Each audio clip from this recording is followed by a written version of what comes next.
deviant mimic.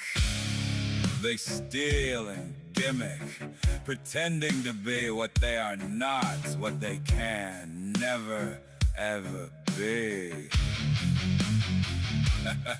They're on the bottom feeders. Wanting to be on top, they harass and stalk, they never stop. Obsessed bitches and holy witches. Ugly, ugly beasts, they envy and seethe with jealous little snake eyes. Demonic behaviors. They lie and lie, they spread rumors and cry fake tears. We fear the authentic. They make me sick. They can't handle true artists. Demonic fucks. Demonic behaviors. Losers. Losers. Losers. Demonic.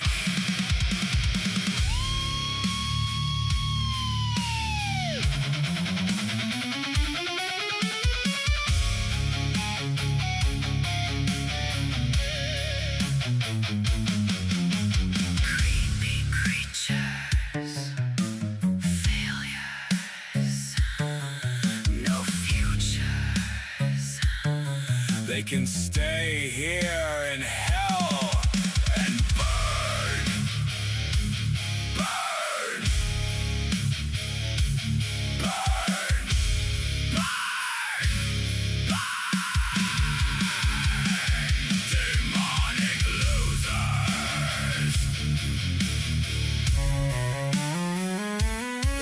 Losers. Losers.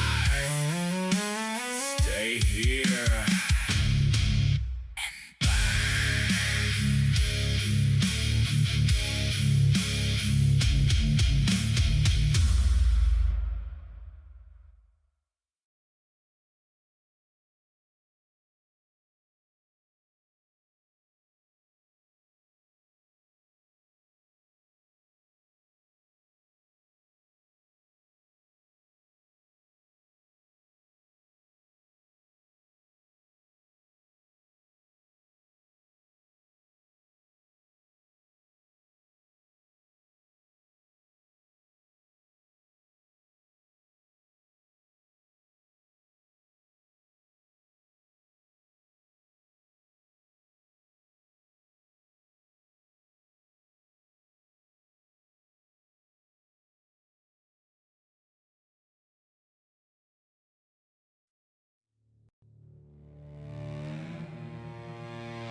Why do we come here, eyes wide, hands clean, and then scrape our knees on concrete rules and call that learning?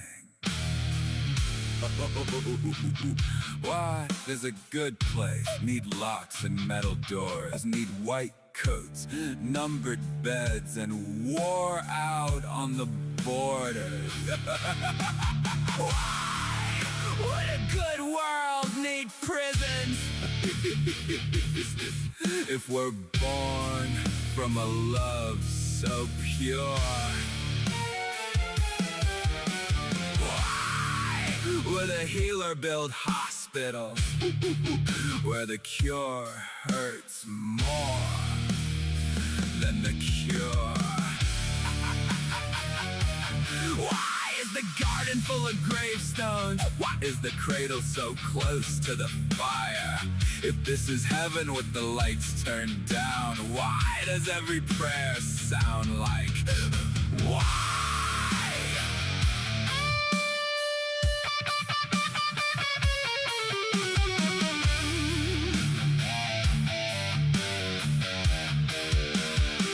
They say it's all lessons. Suffering makes us kind, but some break in the first storm and never get to understand in time. If there's a hand above this, watching children drown in rain, is that mercy? Is that madness? Or are we praising someone else's pain? Why would a good world need prisons? The bars on the wings of the young. Why does a loving God stay silent when the worst words slip off grown tongues? Why is the sky so quiet when we scream till our voices die? If this is training for some bright realm, why does every breath still act? Why?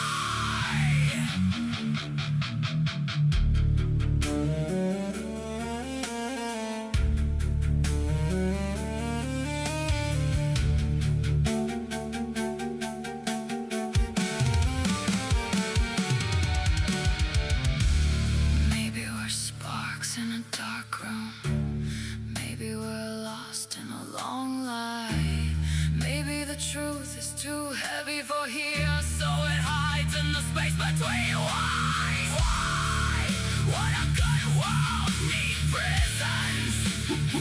Why must a soul pay in scars?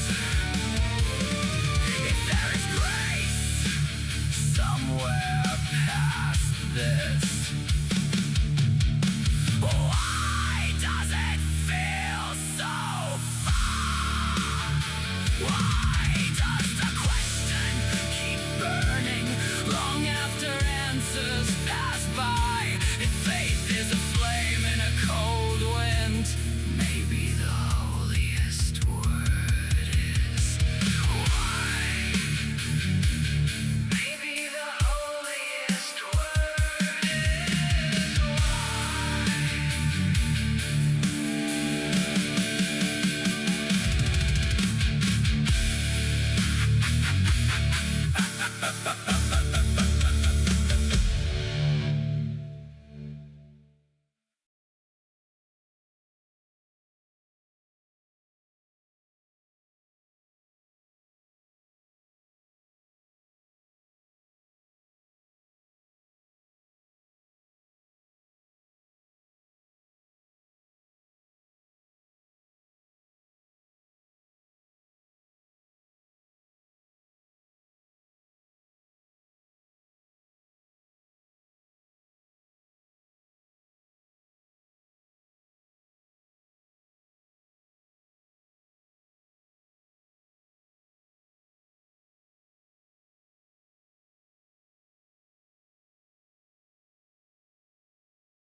Peasants.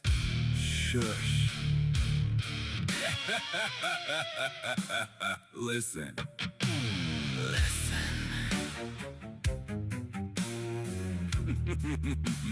Listen. El Diablo. El Diablo. Your darkest dream. Irish coffee and cream. The cream of the crop. We love to be on top. On top. On top. El Diablo Radio International is the hottest show in hell. Choose wisely.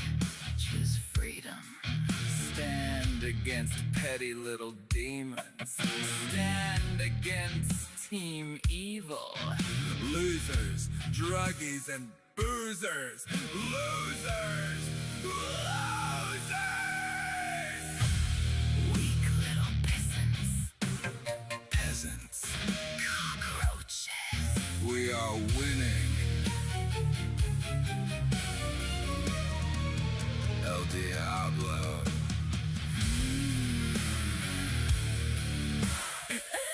El Diablo.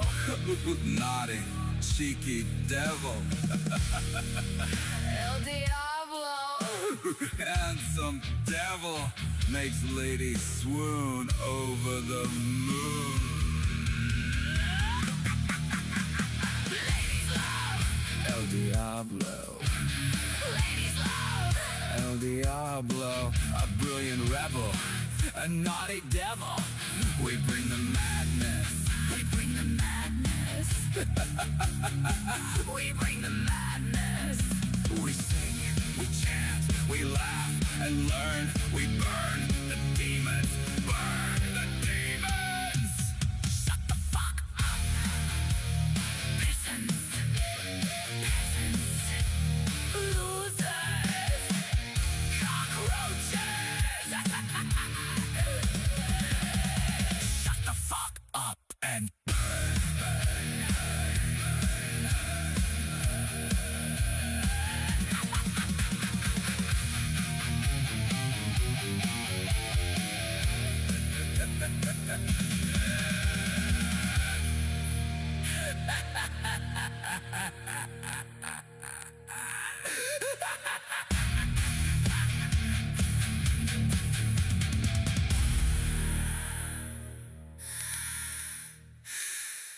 Peasants.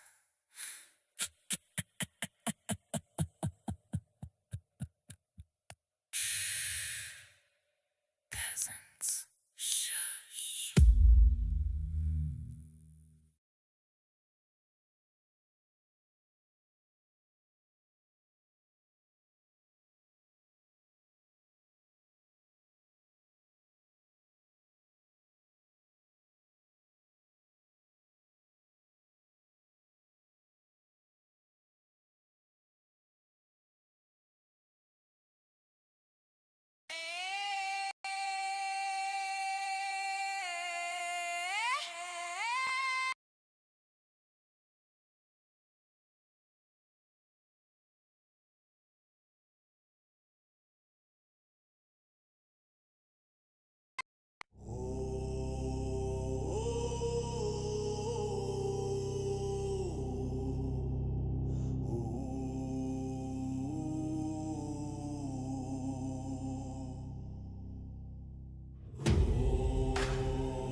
ravens scream in the blood-red sky. Shadows crawling where the dead men lie. Axes sing, oh the steel don't lie. Thunder cracks, his name's the cry. The king is here, the king is here. Wild eyes blazing, nothing to fear. The king is here, the storm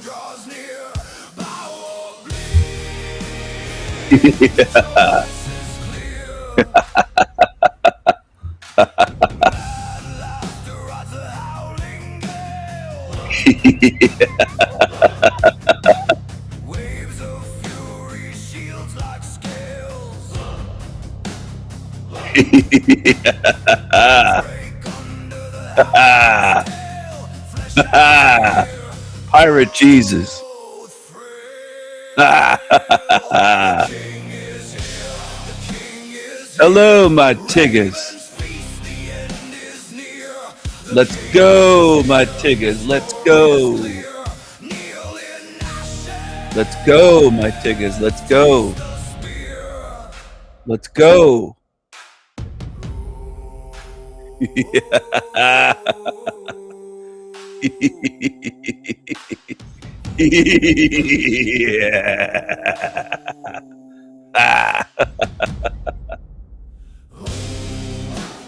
Are you shocked? Let's go, my tiggers. Let's go, super fans. Crown of iron, Yeah. dripping flame, carved by war, etched with pain. Ravens rise, they call his name. Let's go, tiggers. King is here, Let's go. forever reign. The king is here. Let's go.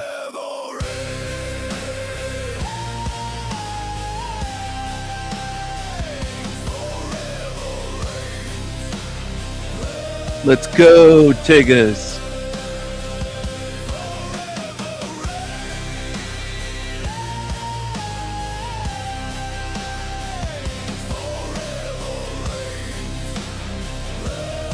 Let's go, my tiggers.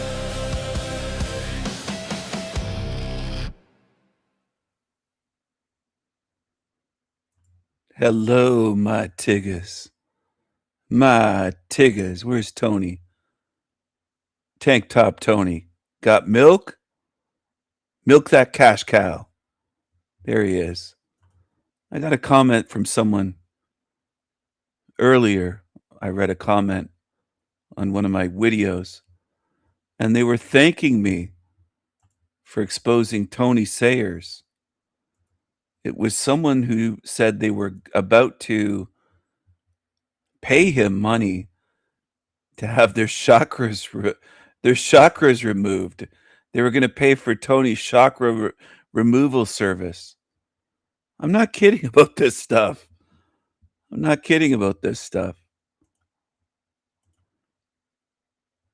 They were going to Tony's shit sandwiches for Tony's custom chakra removal service. That's what they were doing.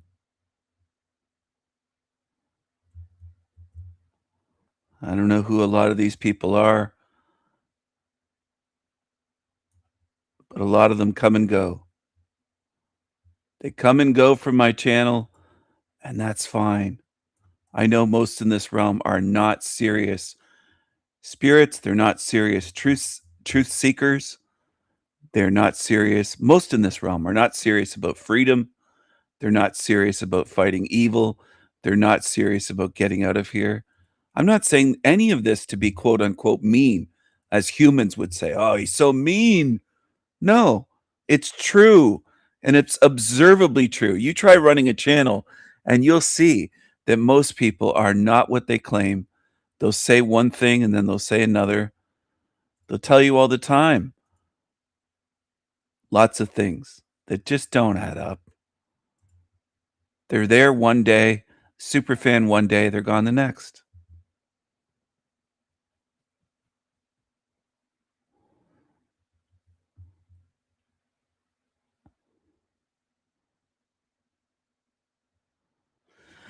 Anyway, this is the way it goes.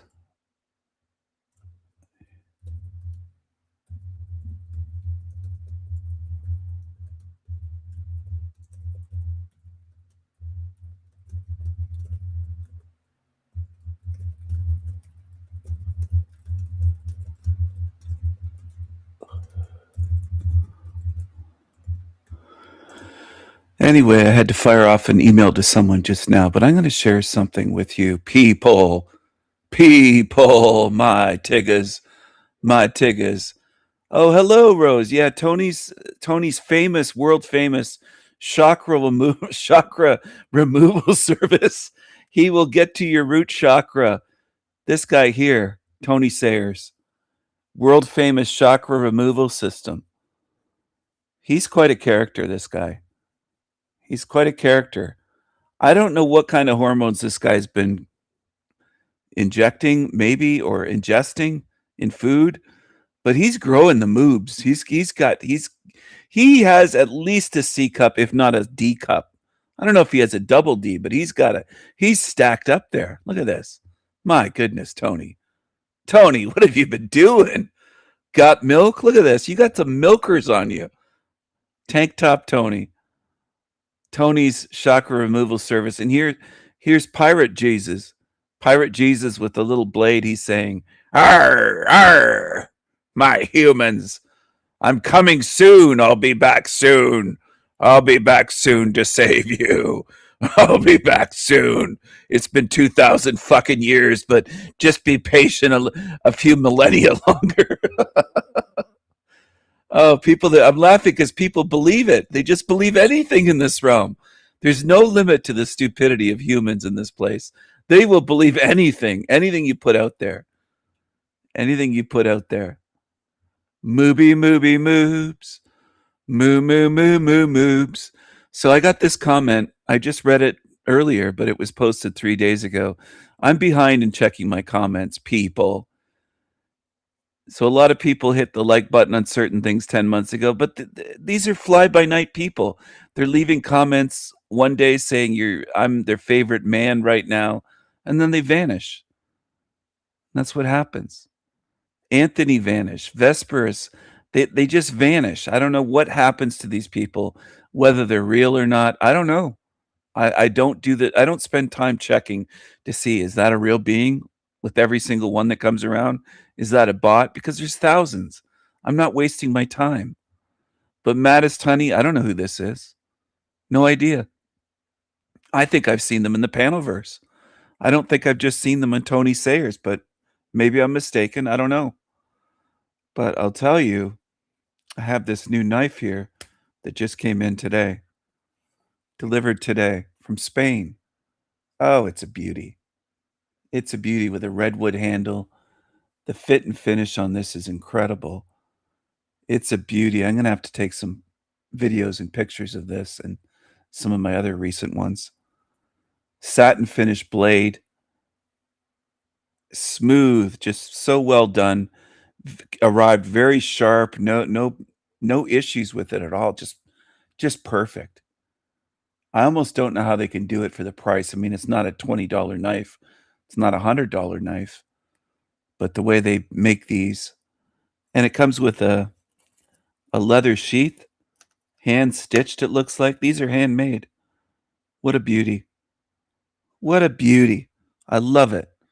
I love it. I love it. I love it.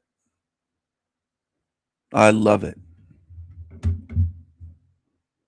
And I have one arriving tomorrow from Sweden. Or wait, not Sweden, it's Finland. Finland, the land of the Finns. So Maddest Honey, before I get off track, said, finding this series is, there's no apostrophe S. It's just series. No apostrophe S. Stop me from doing a chakra removal from Sayers.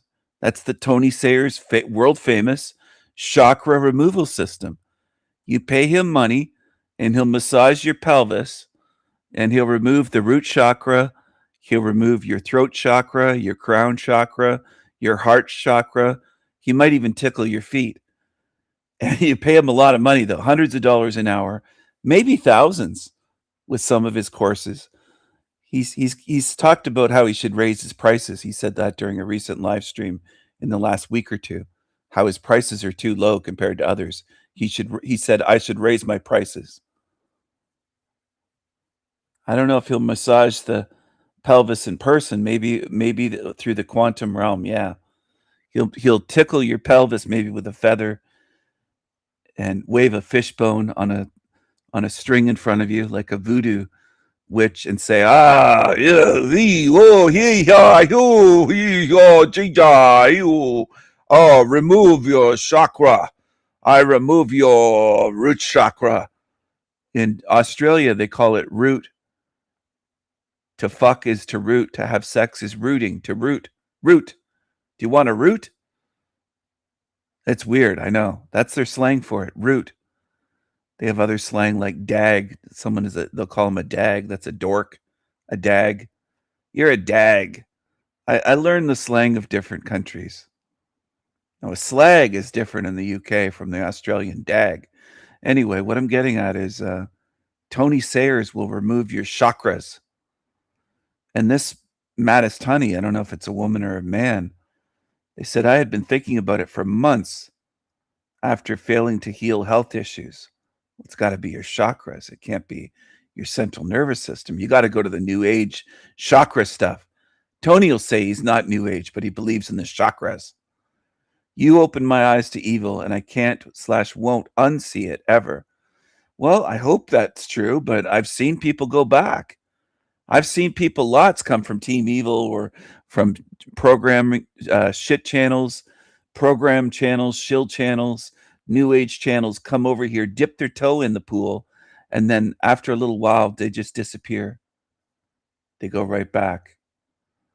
Yeah, Mattis Tunney could be anybody. They could be anyone. It could be somebody playing a game. I don't know. There's a lot of liars and fakes on here. And that's why I named this live stream about the unreal people. People. People. As Ian would say.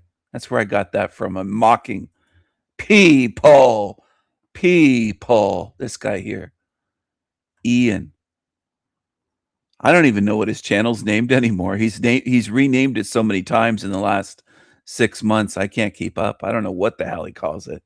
It used to be We Are Awake TV channel, and I've made fun of that because obviously he's supposed to be a big truther, and he calls his channel a TV channel. We Are Awake TV. Well, TV is a programming device, you fucking moron. But he's a dummy. People. People. People. So anyway, that's the way I wanted to kick it off with a comment about the Tony Sayers chakra removal system. Now I'm going to hop over here. This guy will probably think, oh my goodness, he covered me. That means I'm special. That means I'm important. The Sanity Machine or El Diablo, right? He covered me. I must be important. This is how these little creeps work with their shitty little channels on YouTube. And they're doing everything they can to get attention. Look at the look of this guy. You almost would think, is that even real? Is he trying to be a troll? Is he just trying to look weird for attention's sake? You'd almost think that, right? Almost. What do you think? Would you almost think that about this guy, this character? That this guy is desperate for attention, desperately seeking attention with his look, trying to go out of his way as much as he can. Now, I know baby truthers and losers would say, that's just his style. Don't be mean. Let him be. Yeah, he can dress and look however he wants. But you know, if he's free to do that, I'm also free to say what I think. I'm free. All right, petty tyrants, aka truthers. So if you're someone that's been singled out for extra fuckery, whether it be electronic or environmental through people, individuals, or the environment itself. Nice big oversized sunglasses that makes your head look small. It makes your nose look huge. It makes your head look tiny. This is just odd. Very odd. Very odd individual. Or even quote unquote spiritual. I want you to think about this for a second, right? Look at everything that's going on. They're poison. Look at everything. Now he'll spew the baby truther stuff that everybody should know by now. The air, the food, the water. He'll just say they're poisoning it. He won't say it's all recycled. He'll stop short. You got to watch my channels and copy me. It's a recycling system with food, with water, with pee, with waste, with sewage, human sewage, animal manure. It all gets recycled here. It isn't just shit they add to it. It's all recycled. The whole system is evil. The whole system is a sewer matrix. You stop short, but that's the way most do. And I'm going to keep poking these fuckers. I'm trying to think if this guy banned me. I think I might have been banned already on his channel. That's what these channels do. These little tiny pissant channels. 387 subs for his channel. Disobey AD.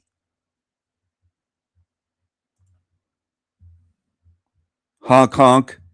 Poison in the air, obviously. The food, the water, the environment of every kind. The mental environment through psychological programming, conditioning. He looks like he could be a Gen Zer that's aged badly, or maybe a millennial. But this is what we're dealing with. We're dealing with a generation of males that are not men. That's what we're dealing with. We're dealing with a generation of little pissant hipster weirdos. That's what we're dealing with. We're dealing with beings that are not men. They're like this, unfortunately.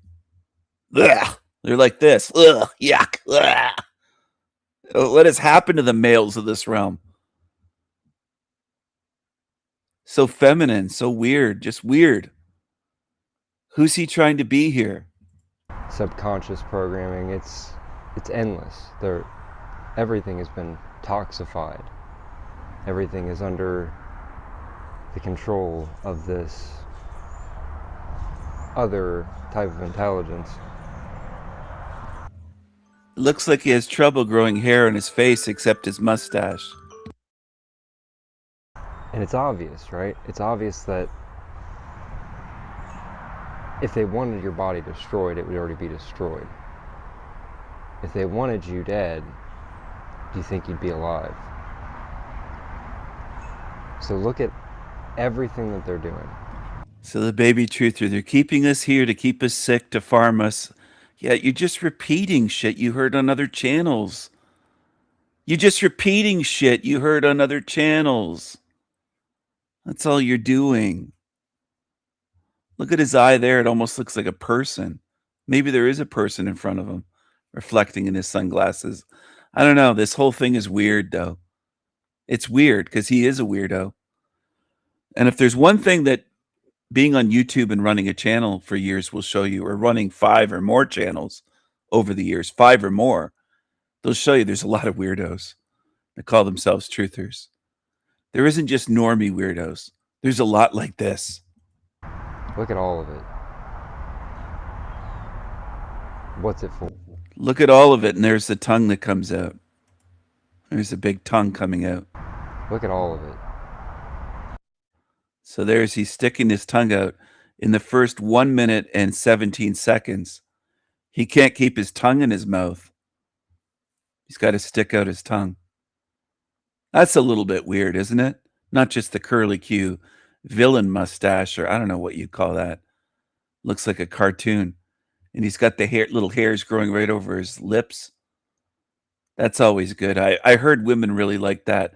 The mustache hair is growing right over the lips, and when he shows his teeth, the hairs are in front of the teeth. I heard that's a good look for women. And then there's a little scruff beneath there, and it's all uneven. His little pointy beard with his kind of covering over his pointy little chin. His pointy little inverted triangle, chinny chin chin. You turn a triangle upside down, and that's the lower half of his face. I don't care if it bothers your feelings, the people that tune in. I'm going to say what I see and what I think, and fuck off if you can't take it. Go over to his channel and kiss his ass. Kiss his ass and ask him if you can play with his mustache. What's it for?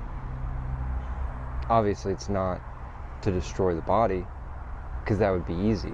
Anyone that's been targeted by the electronic shit knows that, okay, yeah, they could literally just give you a heart attack. They could literally just give you So here comes the literalies, which shows me he's from a younger generation because they love that. They love saying everything literally when it's unnecessary. It's just redundant. Literally, literally reminds me of mushroom.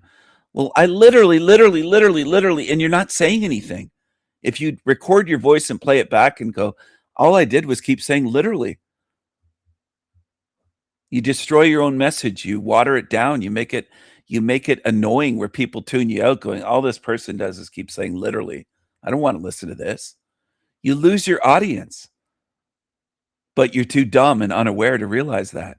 Mushroom and this guy here, this weirdo, this weirdo. Shit knows that, okay, yeah, they could literally just give you a heart attack. They could literally just give you a brain tumor or fry your brain. Literally, literally, And I've literally, been getting hit with it now for over a week. And, literally. the only thing that made it stop was I just stopped eating. But why would that make it stop? Well, obviously because they're not trying to kill us. Because if they were, it'd already be done. He just figured that out now. Well, I've said that on my channel. Are you a fan of my channel? Are you a fan of El Diablo Radio International? Because it kind of sounds like something I've been talking about just recently, but I've talked about it for years. But in a recent live stream, I talked about all that. Food, water, air. Seems like you're tuned in to my channel saying I'm gonna use him, pilfer ideas from him. That's what it seems like, weirdo. It seems like you're just stealing and then you're parroting it back to your little audience, your little pissant 300 subs channel audience. That's what it seems like. Okay? That's what it seems like. Asshole. But now, look at everything going on. It's all to make you weak. It's all conditioning to wear down your will. Why is that? You're talking about to make you weak. Let's see you stand against me and show me if you're strong. Arm wrestling. I'd tell you to use both arms, little boy. Use both arms. You wouldn't be able to budge my arm. I would just hold my arm straight. Are you trying yet? Are you going? Go. Go. I'm Viking strong. I'm not just physically strong, with strong arms, hands, wrists, forearms, triceps, biceps, shoulders. Old man Viking, old Viking strength. I'm spiritually strong. I'm mentally strong. I'm emotionally strong. I'm psychically strong. I'm spiritually strong. I'm spiritually strong. And you're weak. So why are you talking about they're trying to make us weak? You look weak. Right off the bat, you look weak. You look like your head is just forehead, sunglasses, and a big schnoz. And if you remove the facial hair, you'd look probably you wouldn't look as weird, but you probably look even weaker. You're not strong, you're weak. Why is that? What are they getting? There was a tongue flick there, a really quick one. Conditioning to wear down your will. Why is that? Why is that? Right after he says, why is that? There's a tongue flick. To wear down your will. Why is that? Why is that? What are they getting you ready for? How many times in the first 2 minutes do you have to flick out your tongue? That's what I'm wondering. Now, Jeremiah would say that's normal. Oh, that's normal. Everybody does it, he says. Really? I think it seems very lizard-like, very creepy, very strange, very odd to flick your tongue out all the time as you're speaking. You trying to catch some flies? Lizard boy? What are you trying to do, lizard boy? You trying to catch some flies out there? Outdoors? Why is it that they're gonna sit there and do Flick that all tongue. this effort and energy into beating the shit out of every one of us, but they don't want to kill us? Come on. Did you get the shit beaten out of you? What happened to you? What happened to you, lizard boy? What are they really doing? Think about it. Think about it. What are they really getting us ready for?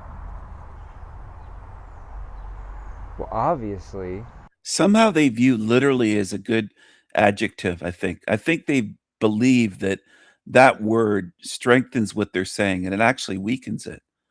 It's a weak word used by young people mostly. I don't remember boomers saying literally, literally, literally all the time. It's usually under 40s. Usually I would say 35 and unders that say it all the time. Teenagers do, and then they end up like this guy. This guy's got to be, I don't know, he's got to be somewhere around 30, if not maybe a millennial that's approaching 40.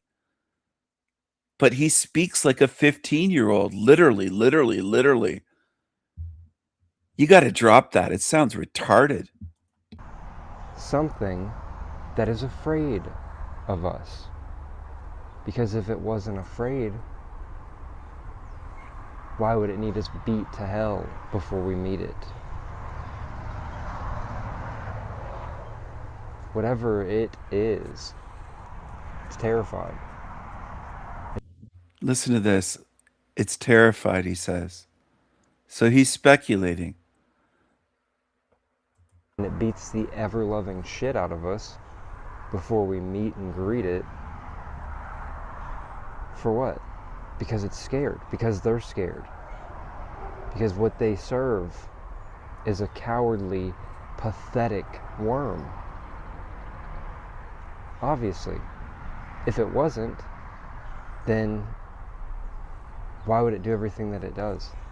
Why is everything about beating us down systematically over time, but without having a direct encounter, right? Always sending the minions, always sending the expendable little peons. If you're that powerful, couldn't you just do it yourself?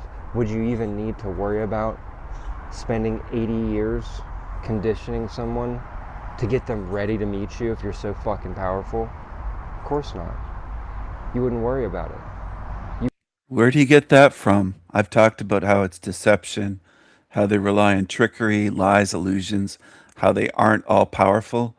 I've compared them to the Wizard of Oz, the old man behind the curtain, the short, weak, little old man pulling the levers, and the little dog Toto pulls back the curtain to expose him, trying to make his voice sound booming and hitting buttons and switches and levers to control shit and make people afraid, to program them through fear.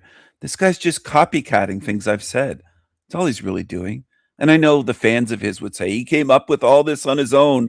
We're the favorite mustache boy fans. And that's what people do. Well, where'd this guy come from?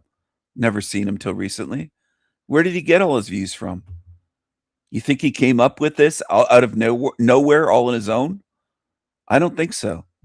You wouldn't expend all the resources and energy at your disposal into a system, the reality system that we're in. You wouldn't expend everything into that to get those in the system prepared and conditioned and groomed to meet you. It's all conditioning. It's all done by pathetic cowards that have no real power. The only power they have is psychological. If they can take over psychologically and have us believe in the fairy tales and the stories of this place, that's all they need.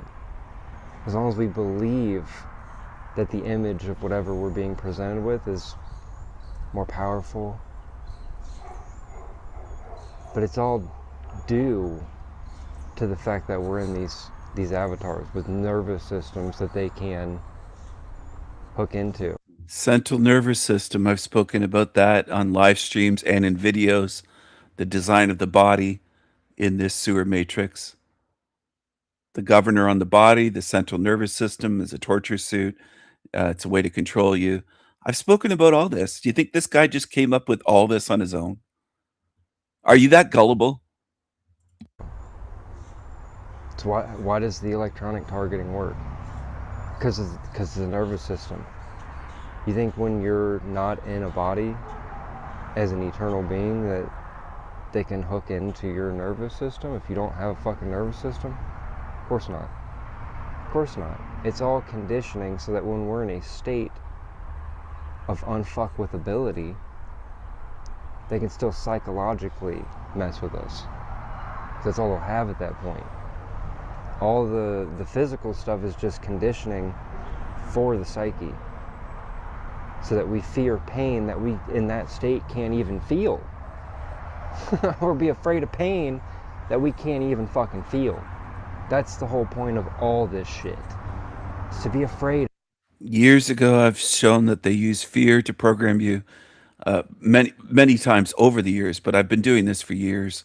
And I showed you the archons they used in Star Trek, the old series, the original series with Captain Kirk, Shatner, and how they used illusions, these entities, to make them afraid and to make them believe they were powerful, and it was actually just this scrawny, wimpy little alien. Right in the pilot series, before Shatner was the captain, the very first one, they did that, and I covered it on my channel in a video. I've been showing you this stuff for years, getting close to 4 years of trying to show you something. And then these little piss ants come along. Where did he get all this from? Where do you think? Of what they say they can do to us on the other side. That's it. Fucking cowards. Worms. Pathetic. Finite. And at the end, they're about at the end of their rope of what they can do. And all of it has to do with, try to imagine, how will you be controlled if you don't have a body? You no longer have to eat, have to find shelter, have to be safe, can't be threatened physically. All right, I'm going to switch from this weirdo over here just for a moment at least. This is on my Odyssey channel. I covered Star Trek, things that could help you. I know that sounds weird to people that are, the ones that are completely fucked up in this realm. They can't imagine somebody trying to help you for free. But I made these videos years ago, 3 years ago. This is the one I was speaking about. Captain Pike versus Alien Illusions. 24.5 minutes. Now, some of this contains footage that I probably shouldn't share during a live stream. So I'm going to drop the link here. I think maybe you should watch this. I think maybe you should join my Odyssey channel. I think maybe you should look into things. You should start learning something instead of just watching shit on YouTube. Watching shit channels is mostly what people seem to do. Where is it leading you? You should look into this. 5 videos. They put some truth in fiction, and I'm showing you. If you watch the videos, if you do a little bit of work, you got to watch the videos though. And I know most people on YouTube just want to watch live streams. Most are not truth seekers. They're lazy. They're lazy. They treat YouTube like it's watching television.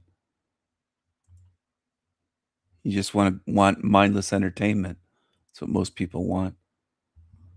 Anyway, where'd this guy get his ideas from? Your nervous system can't be invaded, can't be threatened physically. Your nervous system can't be invaded and attacked and targeted. What happens then? When it doesn't have any of that shit, what has it got? It's only got what it's conditioned you to believe that it's got at that point. It's only got what you think it's got because it says it, not because it can fucking do anything at that point. It's a fucking coward. It's scared. Something that is powerful doesn't need to exert its supreme authority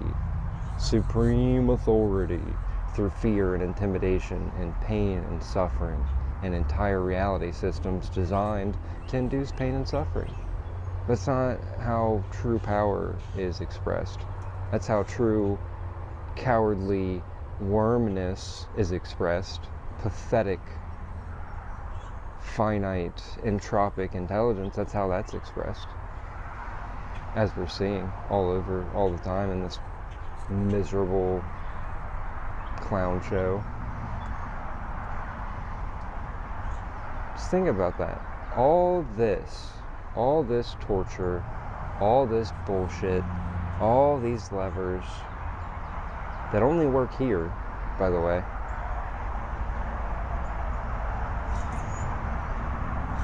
For what? Lizard, lizard boy. Do, do, do, do, do. Lizard, lizard boy. Do, do, do, do, do. He just put his tongue out again. There's a lot of baby truthers like Jeremiah Finkelstein that will say, what is he talking about with the tongue thing and the eyes? And yeah, you don't see anything. You don't see anything. That only work here, by the way.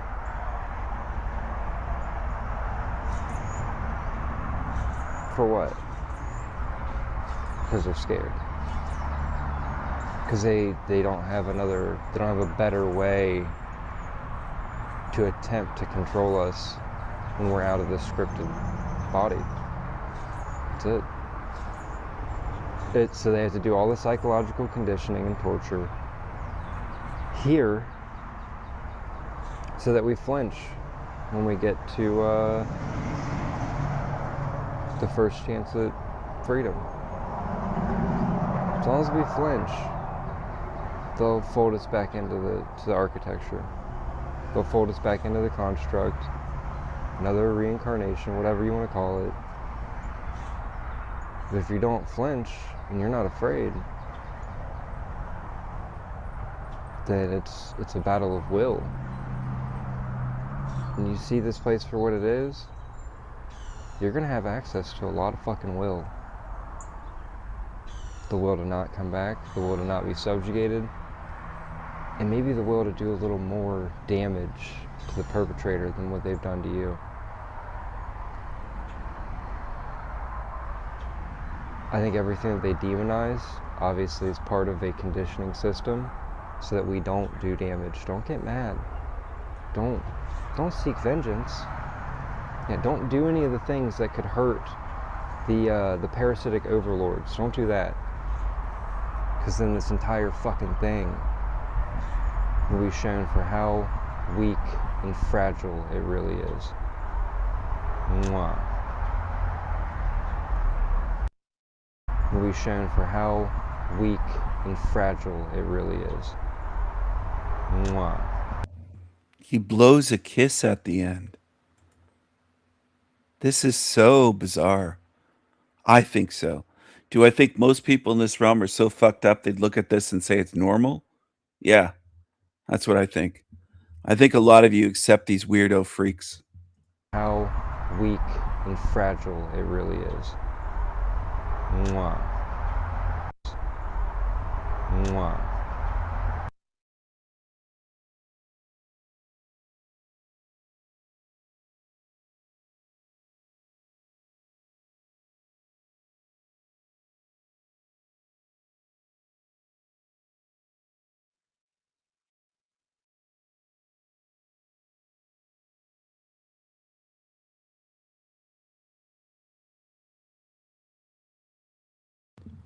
Hello, hello, what do you think? Showing me 12 people tuned in. What do you think? Do you want kisses from him? Mr. Mustache, Mr. Lizard Boy? Who here wants kisses from that creepy creature? Let's hop over here to another creepy creature. Tell me if this sounds familiar, this guy's video. The reality is a camouflage predator. Watch this. Alright, I'm going to try to record this video now. Do my best to fight. Alright, I'm going to try to record this video now. Do my best to fight through this exhaustion that I have. Especially after last night's live stream. Oh my gosh, my mind is freaking... it's not even there anymore. And I'm usually not up that late anyways. I went to bed extremely late. Woke up with a severe headache, exhaustion, all that good stuff. But I've been critically analyzing what is coming up in my mind. And I feel that it's important for at least me to get out and to share. And if people find that interesting, great. If not, whatever. But what is objectively real? What is objectively happening right now that makes us different than this reality that we find ourselves in? We are the only things here that is actually capable of being conscious and aware of what's going on here. And by that I mean we are the only things in the natural world that is capable of actual judgment, of looking at this place and consciously judging that it is wrong. Nothing else here is capable of doing that. The plants and the animals and all the different shapes and sizes that they come in, they're aware as in they're sentient, but they don't have the capabilities to look around and question, to have actual agency in their mind to reject, to deny, to refuse, to judge the world that they're in and say, yes, this system is working in the way it was designed to work. But at the root, it is evil because it produces suffering. It relies on suffering to feed life. And that is inherently wrong. All right, I'm going to speed him up. Thank you for the reminder, Rose. I'll speed him up 1.5 times speed. Wrong. Evil. Despicable. Because suffering is not... So you can use your imagination to imagine other ways of being that do not require suffering. That's more normal. I'll speed him up more, though. Put the playback speed up to 1.75 times. Let's see how good this is. To sustain itself. The animals and plants can't do that. They're basically running their scripts without any actual conscious awareness to judge it. We are different in that way. So in that way, think deeper on that. The human is not naturally adapted to this world. Yes, we share a body. I think I can go 2 times speed and it still won't sound too sped up. Playback speed 2 times. Let's see here. This guy is super slow. We have an earthly body, but this earthly body did not originate from nature in the way that we were taught. This body is not adapted to this world. Our consciousness is different. It's the only thing that is actually different than the world around us. So when I say I'm not from here or this is not my home, objectively, I can say I am extremely... Wow, I'm not from here, this is not my home is directly from me and my channel. Directly from me. Word for word. Let's play that again. Play it again. When I say I'm not from here or this is not my home, objectively, I can say I am extremely different because I have the capabilities to analyze. When I say I'm not from here or this is not my home, objectively, I can say I am extremely different. Oh, I am extremely different. I've said that. But you call me a narcissist because I say I'm extremely different. Now you're stealing from me and gaslighting me. You're a real piece of shit, word for word. When I say I'm not from here or this is not my home, objectively, I can say I am extremely different because I have the capabilities to analyze and judge this world and say I reject it. You also have that capability. Nothing else in this world has that capability. They're perpetual slaves to this system, whether they like it or not. They don't like it, and they don't have the conscious ability to like it or not. They just are. They don't have to put on fake copes of how to deal with this reality. They just do. They don't think about it. They're incapable of questioning it. That's why the human experience is more, we're suffering more because we have the added awareness. We have the added awareness. And if we follow it to its conclusion, we see the world as inherently wrong and evil because we have the imagination to imagine other ways of being. We have the self-reflection to reflect on how suffering is wrong, enslavement is wrong, rape and torture is wrong, yet every day, moment by moment, it continues as the slaughterhouse that it is. And most people who are searching for the truth, who say they're truth seekers, they want to know the whole truth and nothing but the truth, it's hard for them to see this place objectively because of how brutal and harsh it actually is. And we want to make up all of these copes and delusions on why we're here and what's going on here. That's how I see it. For me, it's not a cope to say I don't belong here because I don't belong here. For me, it's not a cope to say I am not of this world because I am not of this world. This is a different creation than what I actually am because I am conscious and aware to reject it. This is not my world. This is not where I want to be. I fully condemn it all of it. And all the mental gymnastics and the hoops we have to jump through to try to justify this pathetic existence and to make it okay because of some spiritual teaching or some test or some higher beings, us working towards reaching our hand out and saying, I need help. And you're never high enough. You're always climbing and climbing and being knocked down and rolling down those stairs day after day. And the coping that comes with just being okay with it all, just sitting in the presence of it all, detaching, becoming neutral, all of those things, yes, it helps. But at the end of the simulation, it's doing nothing but coping with this existence. For me, the ultimate of ultimate truths that I have been able to come to while here is this. This life is camouflaged. It's a delusion of illusions, purposefully taking your hand and pulling you here and there, distracting you, making you go down all these rabbit holes and wild goose chases, trying to figure out what the hell this is all about. When all along, the only thing I really need to know is that I totally and utterly reject this place. For it is pure evil, disguised as a learning experience, a school, a battleground of testing your spirit, of a wild, chaotic Big Bang event, and now you're here because of some random occurrence of nature. No, it's this, no, it's that, blah, blah, blah, blah, blah, blah. Oh, these beings, they want you to get out. You just have to work for it.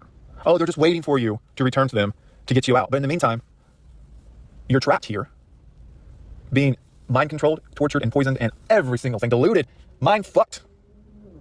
But they're all just outside waiting, hoping, praying that you will finally transcend to perceive them enough so that they can finally whisper little sweet nothings in your ear, and it's all gonna be okay. We're here now. We're helping you. Shh. Don't let those pesky little archons know.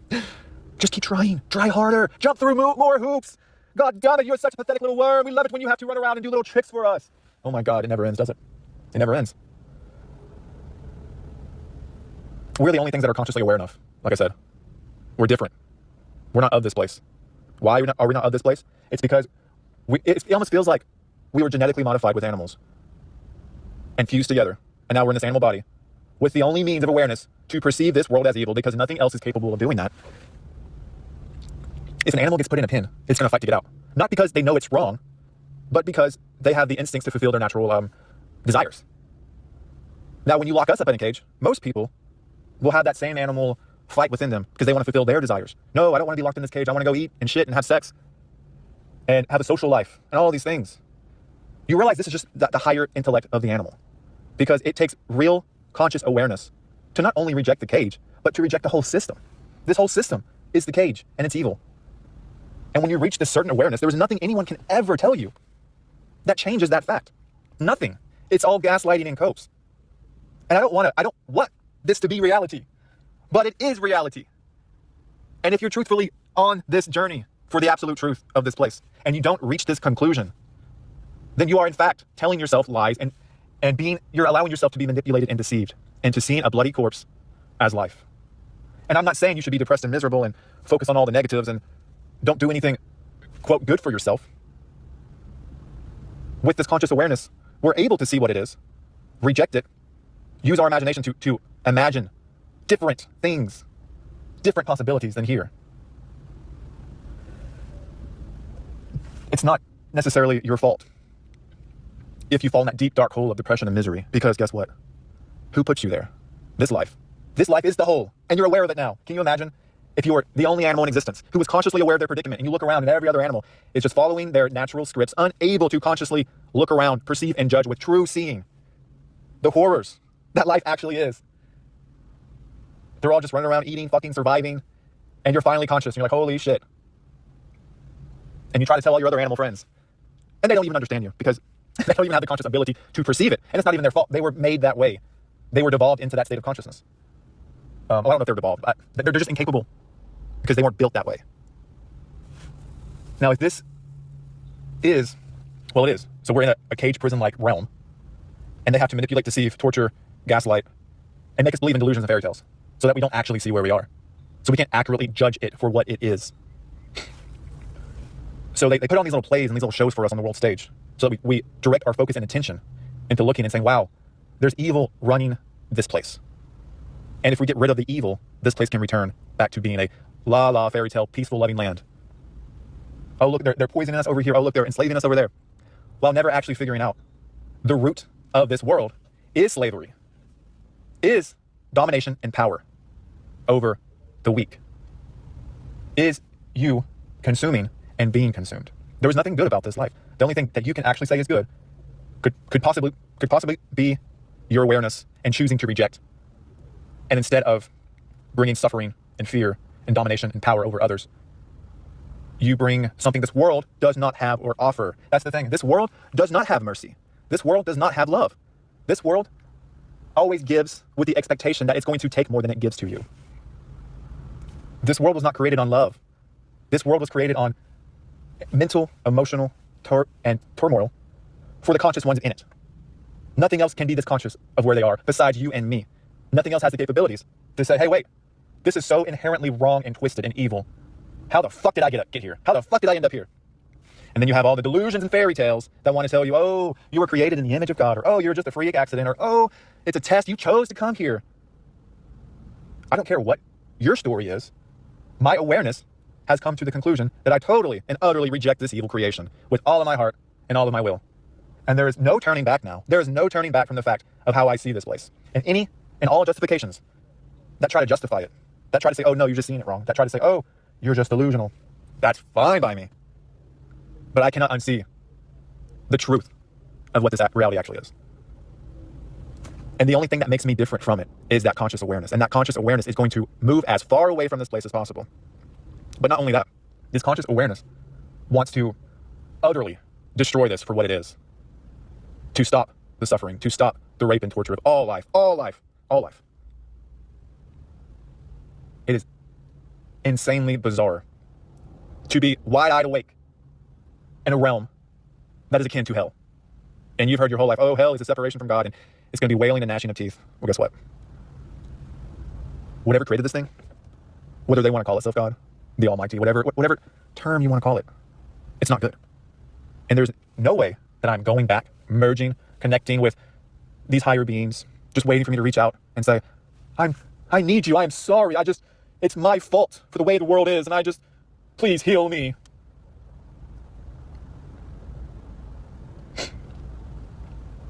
My imagination is imagining goodness, purity, real love, for lack of a better word. Whether they want to call itself God, the Almighty, whatever term you want to call it, it's not good. And there's no way that I'm going back, merging, connecting with these higher beings, just waiting for me to reach. He calls them higher beings. Higher beings. So they're above you and you're below them. You're a slave. You're a loser. Reach out and say, I need you, I am sorry, it's my fault for the way the world is, and please heal me.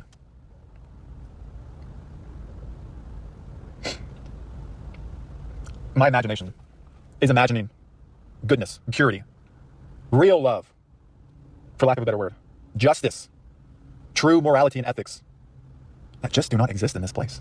They just don't. So that makes you question, what do you do now? How do you move forward? There's absolutely nothing in this world that I desire or want to work toward other than leaving and destroying this place. Not out of spite for any human or animal, or feeling of I've been wronged in life, so I want to take everything out.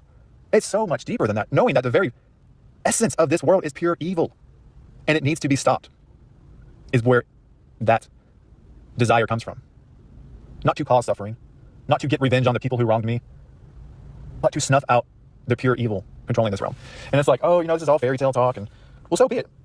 I have a conscious awareness that can imagine these things. That makes me different than the animals and plants.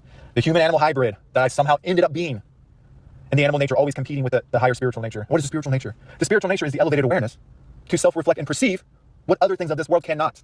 That makes you an elevated awareness who is capable of judging this place. And the more and more you can indoctrinate, unprogram, and see it objectively and unbiasedly without any sort of religious dogmas, philosophies, backstories, trauma-bonded thoughts, and just see what is.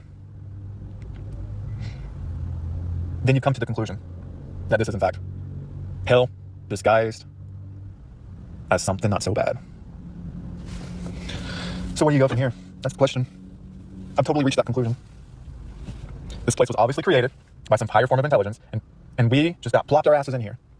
Totally different than the natural habitat and the natural animals that are surrounded by us. Forced to participate in it. Gaslit and traumatized in ways that animals are not able to be. Forced to have delusions of what the world actually is and what to think about it and how to cope with it. Animals don't have to cope. We do. Oh my gosh. So I guess here's what I've always thought. Just keeping that awareness that I reject this place to my core. I'm forced to participate. I have to keep participating until the day I don't have to. Whatever delusion happens upon me that tries to justify or belittle the actual true experience of suffering, it's just that. These things, entities that created this place, demons, devils, archons, whatever you want to call it, doesn't matter. Okay, they're wanting me to stop. I don't fucking know. It's the mind becomes exhausted, and it plays mind games with you, and it tells you to shut the fuck up. But objectively, I didn't create this body. All the cells work and communicate with each other in order to keep this meat suit functioning, like some kind of AI robotoid, with my consciousness just generated from the brain, not generated, but like transceived. My brain's the transceiver. This perception of the world that I'm in is overlaid in front of me, and now I'm supposed to believe this is a real world. I'm supposed to be gaslit to think this is all natural. This is where I originate from.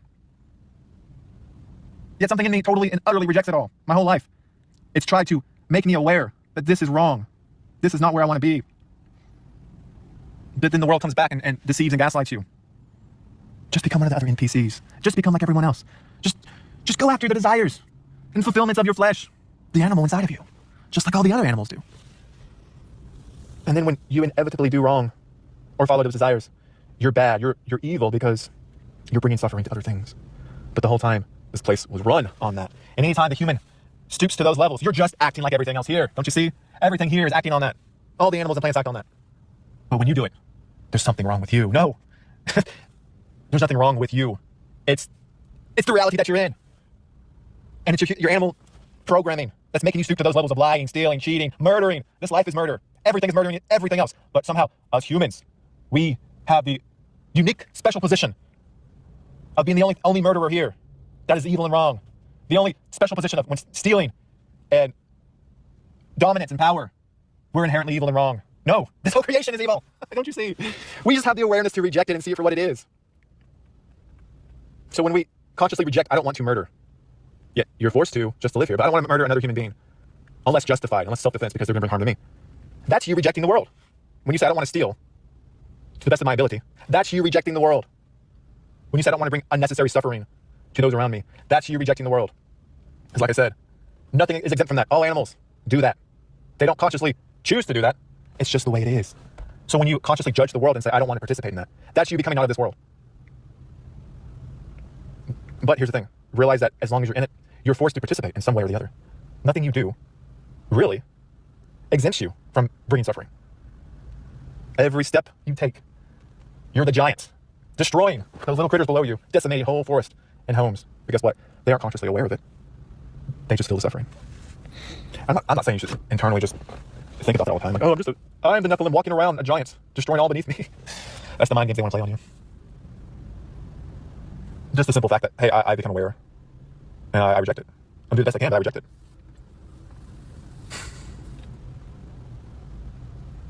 I mean, at the heart of it, that's kind of all you can do. You're a conscious awareness observer trapped in hell, in a hellish experience. Uniquely gifted, or not gifted, but you have the unique ability to actually be conscious in a nightmare. And that in and of itself is a kind of torture that nothing else gets to experience but you. Huh. Well, that's fun. That's great.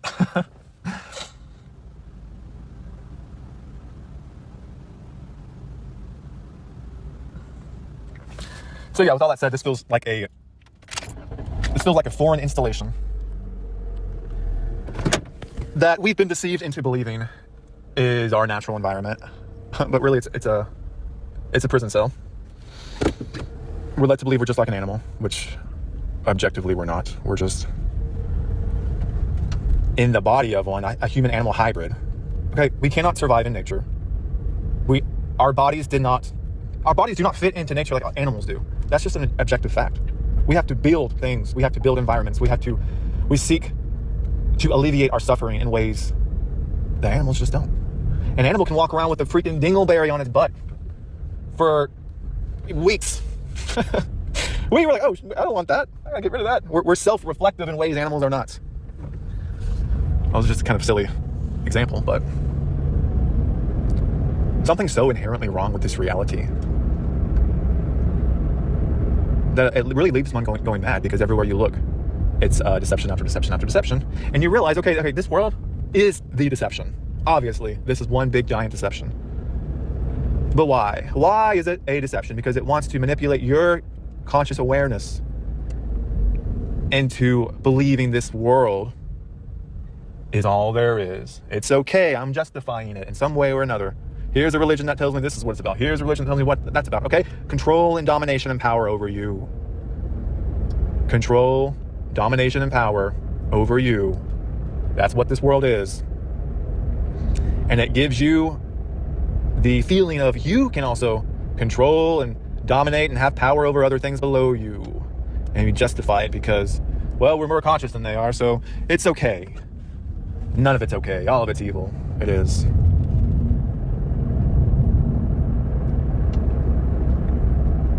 I like to think that we're not evil.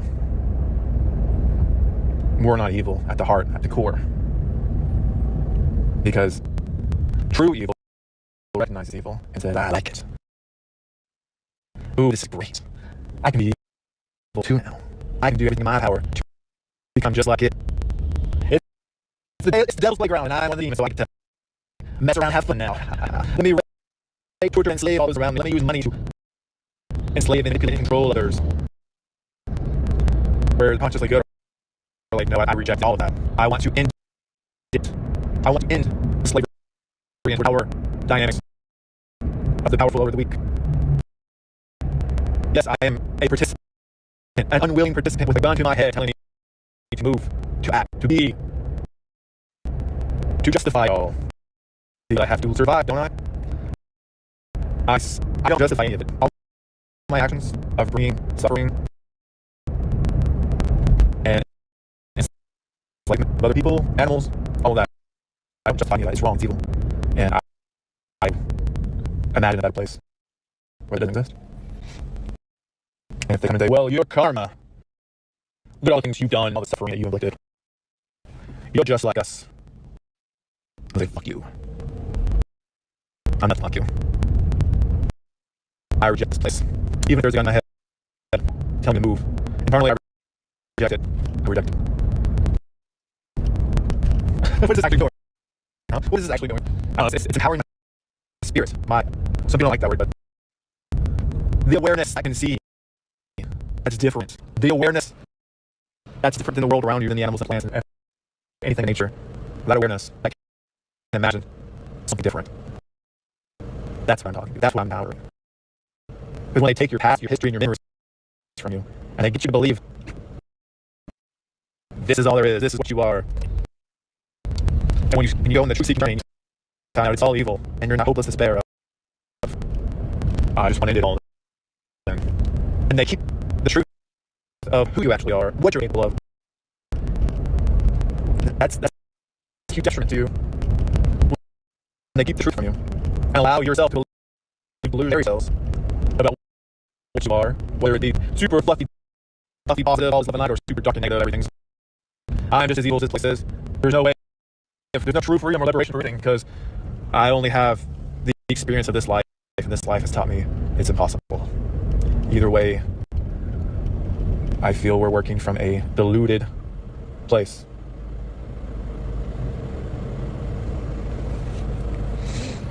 Every time I hit these pauses, something's telling me, hey, all right, stop the video, you're done, just cut it off. I don't know, maybe there's something else in here.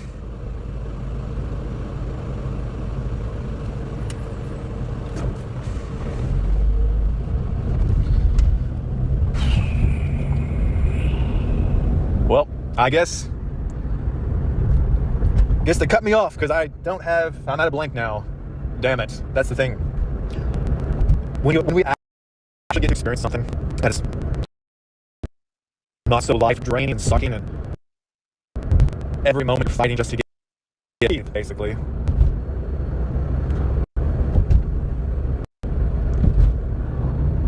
And the jaws of this life aren't around your throat. And you have that expanded energy. Whatever the fuck that means. But I can imagine it. I can imagine what that's like. To not be so weighed down by this chain around my neck.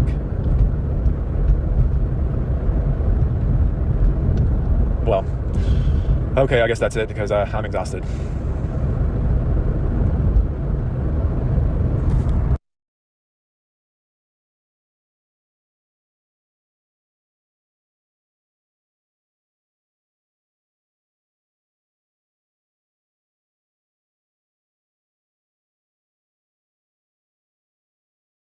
When we actually get to experience something that is not so life draining and sucking, and every moment you're fighting just to get enough energy to breathe, basically.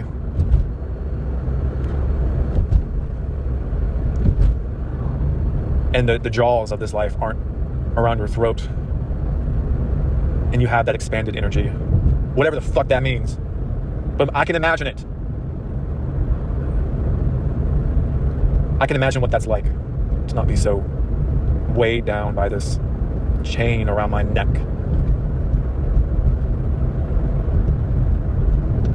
Well, okay, I guess that's it because I'm exhausted.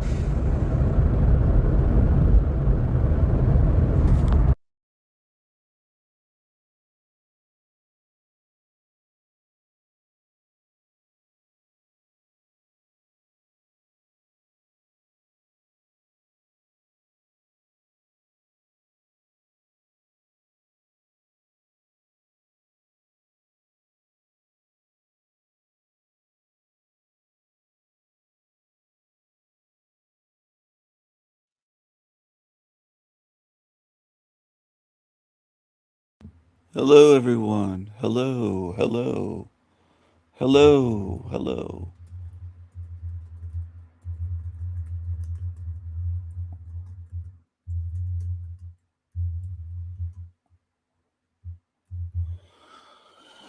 All right, everyone. I copied the link. I dropped the link in the chat for you for his copycat video. Joshua S. John. Why does he come across like a creepy creature? Because he is one. Why does he come across like a clown that's trying to mirror what I'm doing, copying, stealing, mimicking, then lying and gaslighting, saying he doesn't do that? Because he's a demon. He's a deceiver. He's a deceiver. He's a deceiver. I need a megaphone. He's a deceiver. He's a deceiver. I really don't like shouting, but I was always more of a calm, soothing voiced, quiet type. But YouTube, I think, has had an impact on me for the past 4 years or so.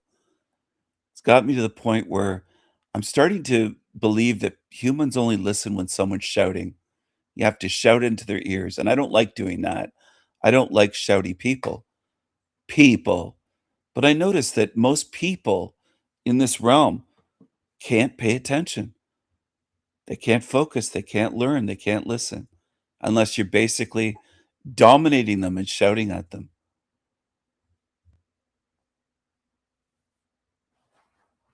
This guy's a thief. Looks a bit like him. He looks worse in person than the AI. The AI actually makes him look a bit better, this clown.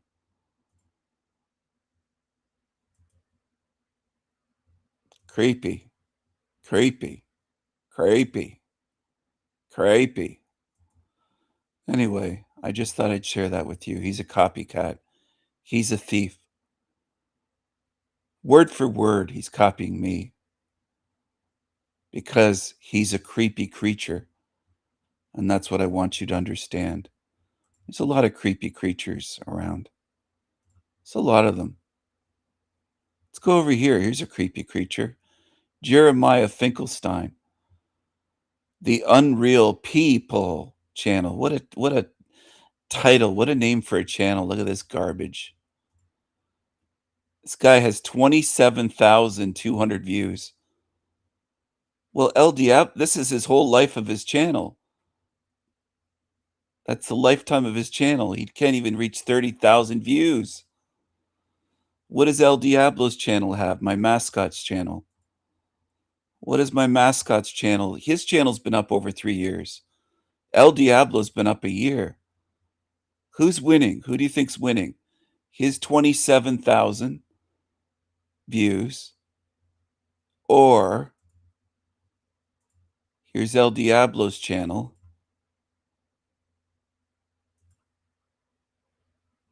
307,000 views in a year. In a year. Less than a year. Right? Right? Less than a year. 300, over 10 times, more than 10 times his views. Okay? Right?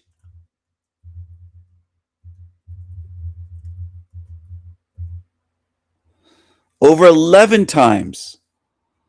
11.4 times. But in a third of the time, I have over 11 times more views with a new channel in 1/3, in less than 1/3 of the time. You absolutely suck, Jeremy. You suck. 307,000 views. You're getting destroyed by me in terms of views. And that's just El Diablo, my mascot's channel. This isn't my main channel. My main channel has almost 2 million views in 3 years. You're getting destroyed, Jeremy. You say nobody watches me. No, it's you that nobody watches. 27,000 views, and you've had your channel up for over 3 years. That's pathetic. That's goddamn pathetic. 3 years, you can't even get 30,000 views? Holy cows, man. You suck. 27,000 views. That's nothing. Look at this idiot obsessing over me. Every post is about me. He's fixated on me.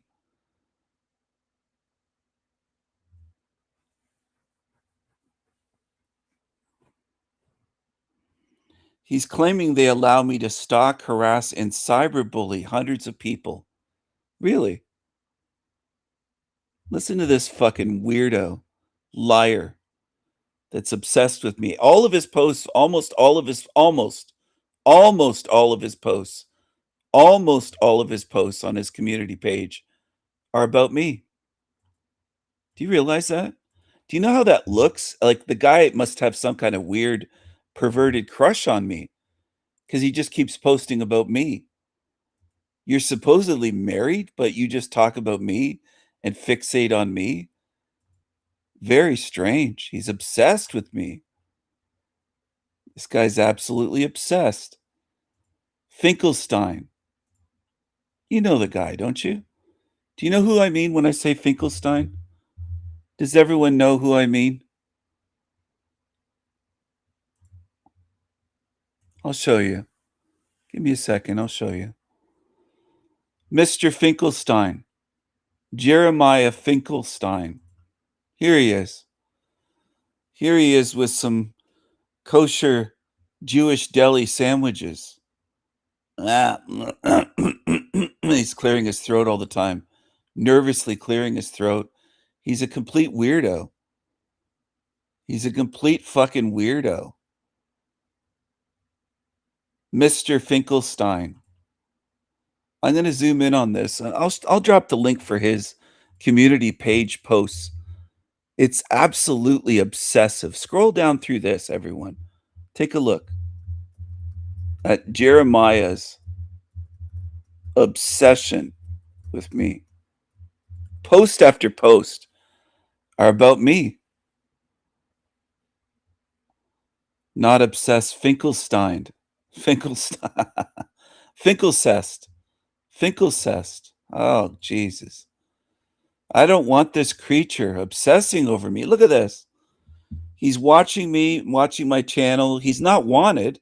He was banned from my channel over 3 years ago. 3.5 years ago, I banned this piece of shit. YouTube is so threatened by the Sanity Machine channel. Look at this. He's lying about me, claiming that I stalk, harass, and cyberbully hundreds of people day in, day out. Look at this. Stalk, harass, and cyberbully. I don't think he knows the meaning of those words. Laughing at someone's big nose is none of those things. You fucking loser. What a loser. What a creepy, creepy creature. What do you all think of this Finkelsteiner? What do you think of this Fink?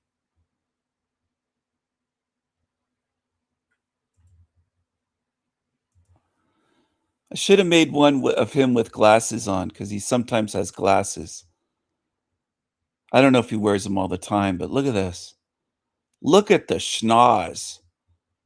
Oy vey. Oy vey. Can somebody, like, what is wrong with this fucking guy? Can somebody tell me what his problem is? What the fuck? And that's not just that post. You can scroll down his page. It's post after post for months. 9 out of 10 posts easily are about me on his channel. It's obsessive. It's fucking weird. It's creepy. Oh, there's the meme. Every time he shows up, or I even show a picture. Look at this.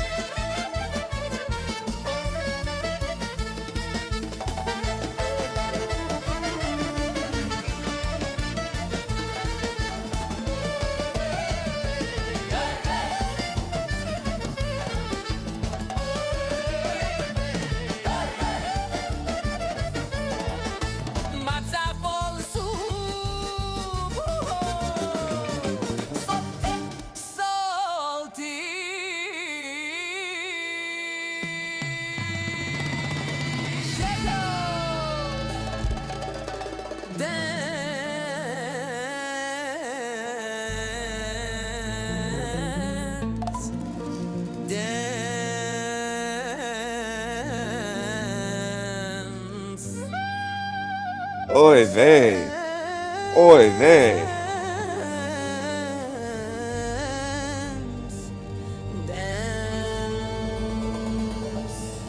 Shekels, my shekels.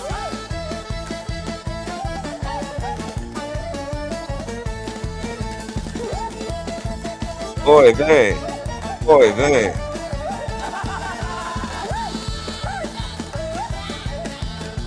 Mazel tov. Mazel tov. Mazel tov. Oy vey. Matzo ball super. Oh, Finkelstein.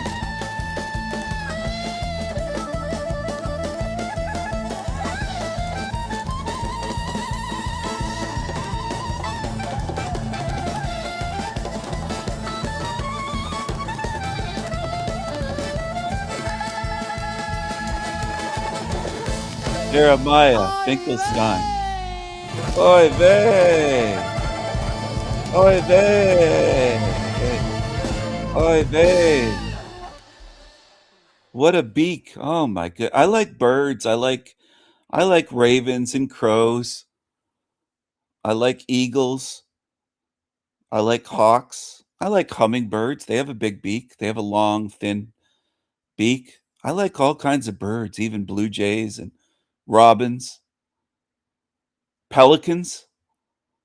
But look at the beak on this. Oh my goodness. Oh my goodness. Oh, Finkelstein, what a beak. I tried to make the nose larger with AI, and AI crashed. The AI system crashed and said, cannot compute. The AI couldn't believe that somebody has a beak bigger than this, than Finkelstein. They couldn't believe it. AI was like, are you sure? Are you sure? And I had to try to type in surreal, because it couldn't be real. The AI was thinking that can't be real. Somebody can't have a beak that fucking big. There's no way. AI crashed when I was trying to make his beak.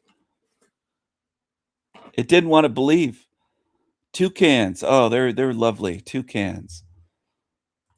I love birds. Lots of types of birds. Look at these gorgeous. Just a second. I'm going to share these. Thank you for mentioning toucans. I thought of pelicans, but I couldn't think of the toucan. And I was just looking at these the other day. Somebody brought a sick one back to life. There was a little short video on YouTube I watched. These are amazing toucans. And I remember these with the Fruit Loops commercials when I was a kid. What was his name? Toucan Sam, I think. Look at these. Amazing. They almost look unreal. So colorful. These are so cool. But their beak is so massive. Like, I almost wonder if they suffer because their beak is so big. Like certain dogs suffer because they've been bred for so long to have a pushed in face and they have breathing problems. I just wonder if their beak is uncomfortable for them because it's so big. I don't know if anyone's ever thought of that before, but their oversized beak, look at the size of it compared to their head. All of that in front of them, the weight of it. I wonder what the weight is of the beak. Anyway, they're so brightly colored and amazing. Look at this one with the dark beak. Is that real? I don't know if I've seen one with a black beak like that. Bird Life International, is that legit? I don't know. That's crazy.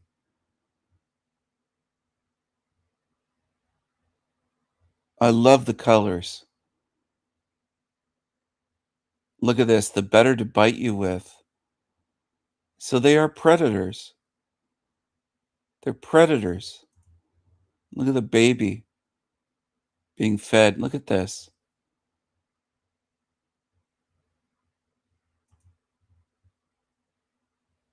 Biting. Look at. I don't like to see the birds fight and get killed and eaten. Sorry, I'm battling yawning. Not because I'm not bored, I'm just tired. It's tiredness. I'm tired of this realm. Look at the beautiful colors, though.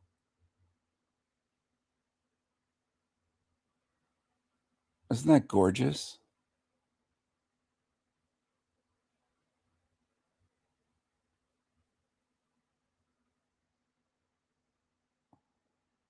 Purrs like a cat. Really?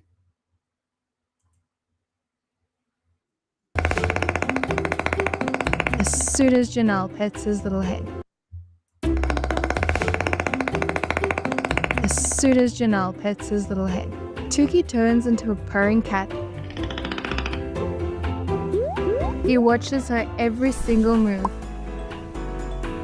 And when Janelle walks away, he makes sure the whole house knows.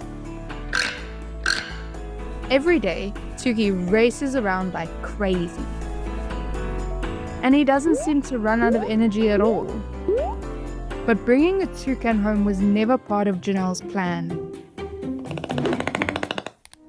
One day, Janelle saw baby toucans covered with blankets at the market. Seeing poor Tuki in such terrible condition broke her heart.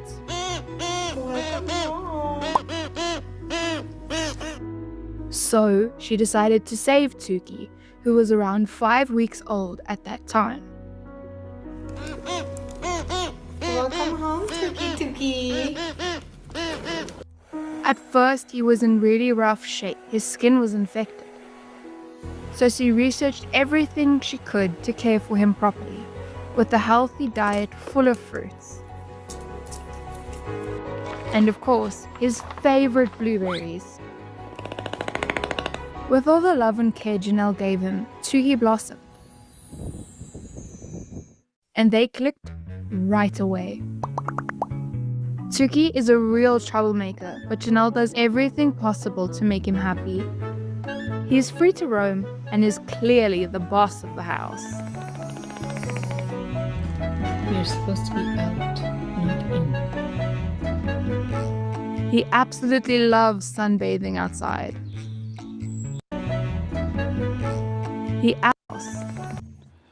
Look at this. He's a king. Look at the crown. He's a king. I love it. He's the king of the castle. He's up there. Well, I'm going to play that again. Watch this. Possible to make him happy. He is free to roam and is clearly the boss of the house. The boss of the house. He's the king, though. I'm the king of the castle. You're the dirty rascals. I'm the king of the castle. You're the dirty rascals. I'm the king of the castle. You're supposed to be out, not in. He absolutely loves sunbathing outside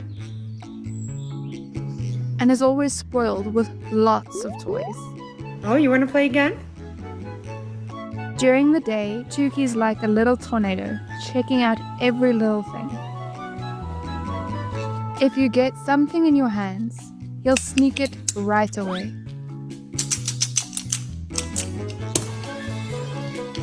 But surprisingly, he's so cuddly and lovable at night. He is like a little angel, melting at every scratch.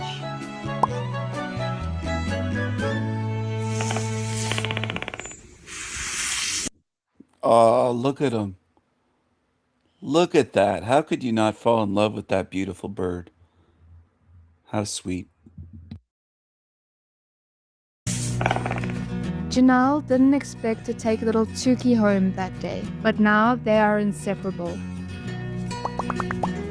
Sadly, Tuki grew up with Janelle and can't be released in the wild. He is indeed like a curious little kid who needs lots of care and attention. And she is ready to give him the best life possible in captivity. He most likely has a much better life in captivity. I know that won't make sense to some people, but once you truly understand this realm, you'll get what I mean. He gets pets, cuddles, attention, brushed, kept clean, gets fed blueberries and fruit, his favorites, gets spoiled, probably lives a much better life in so-called captivity, being raised by her, than out in the wild. There's a lot of dangers out there. There's a lot of hungry days and predators and all sorts of things that birds deal with out there in the wild. Anyway, something to think about. I don't know if you'll understand what I'm saying. I know the reaction of most humans is to immediately shake their head and try to shake it off like a wet dog out of a river and shake off the water. They don't want the truth. They want to view nature as good and loving and Mother Nature and nurturing, and they're just programmed. They don't understand. They can't possibly understand. It's the way most humans are. Foobar. Foobar is the way most humans are. Absolutely foobar.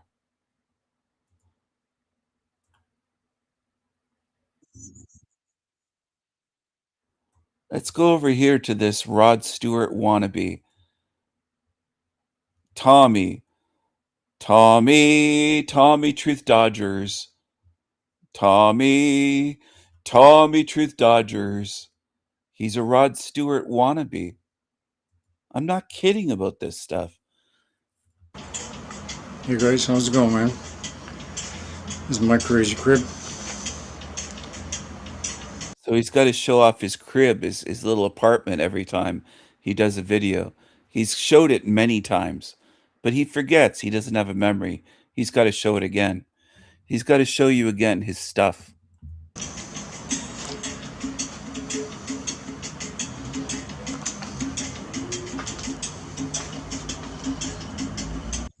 So he has a ceremonial dagger. He has the Thoth tarot cards, and he has a pentagram there with a salt shaker in the middle of the pentacle. Sorry, the pentacle. A pentagram inside of a circle is a pentacle. He has a pentacle right there with salt. This guy's a witch. Witchy world. Witchy world. Witchy world. Witchy world. Witchy world.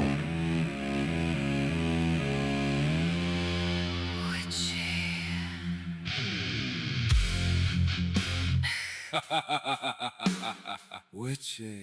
Witchy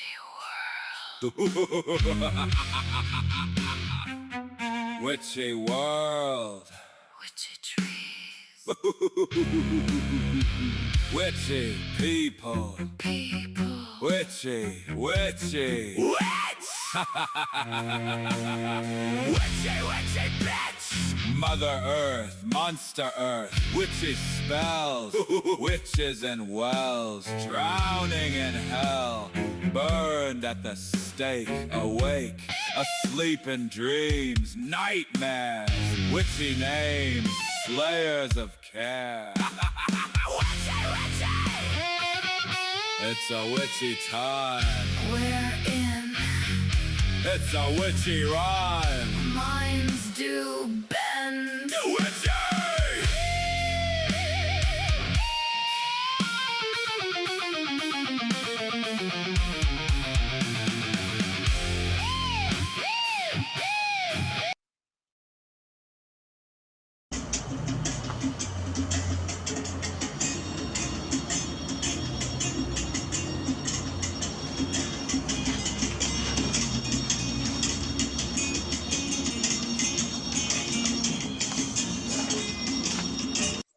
This guy's a weirdo.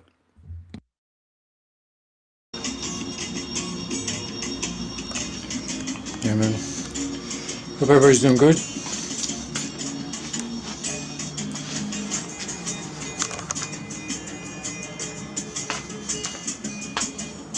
My 78 telly.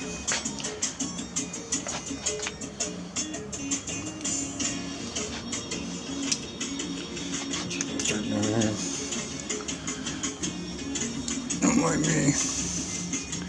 Nostradamus books.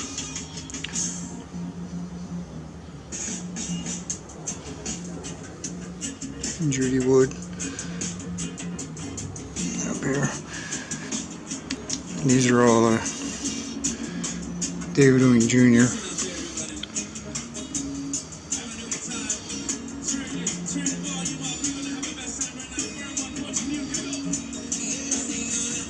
So Houston Mullins, he's a cool guy. He used to be. Oops.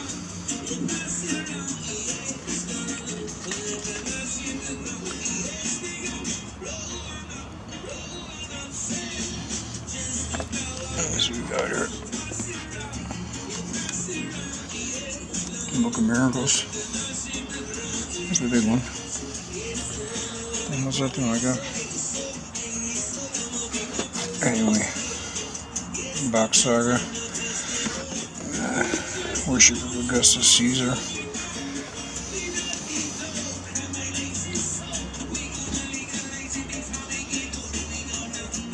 TDS meter, so I can check my water.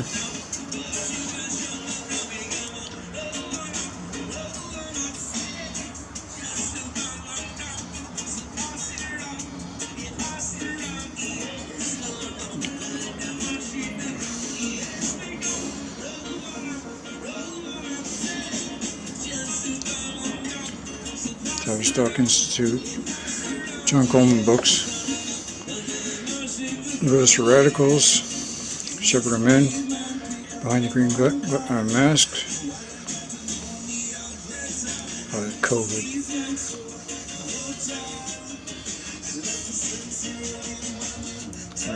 All that shit. I have to put a light on this because I don't know if he'll turn out. My daughter, my son, he's much older now.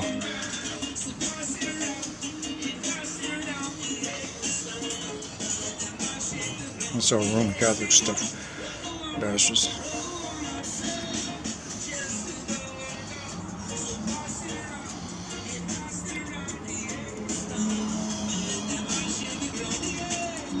Joyce Ritchie.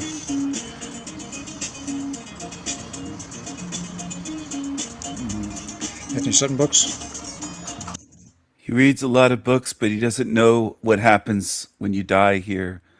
And he attacks beings like me, and he's jealous that I talk about having a harem, and he's just a creepy creature.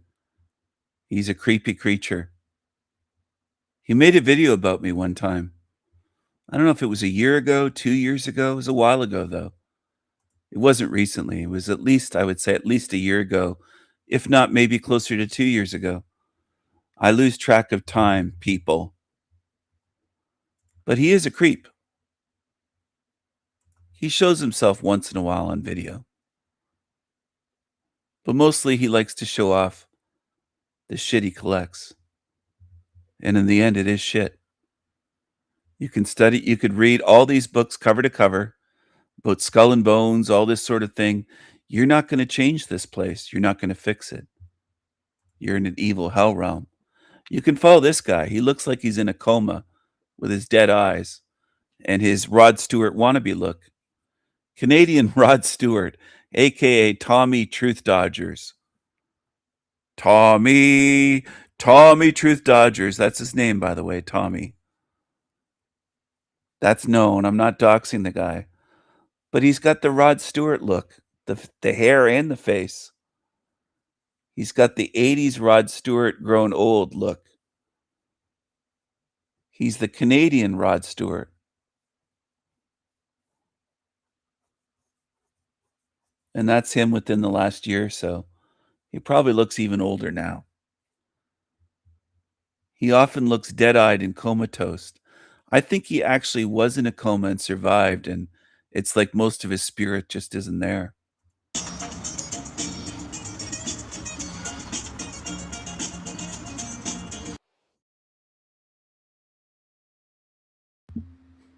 Tommy Truth Dodgers.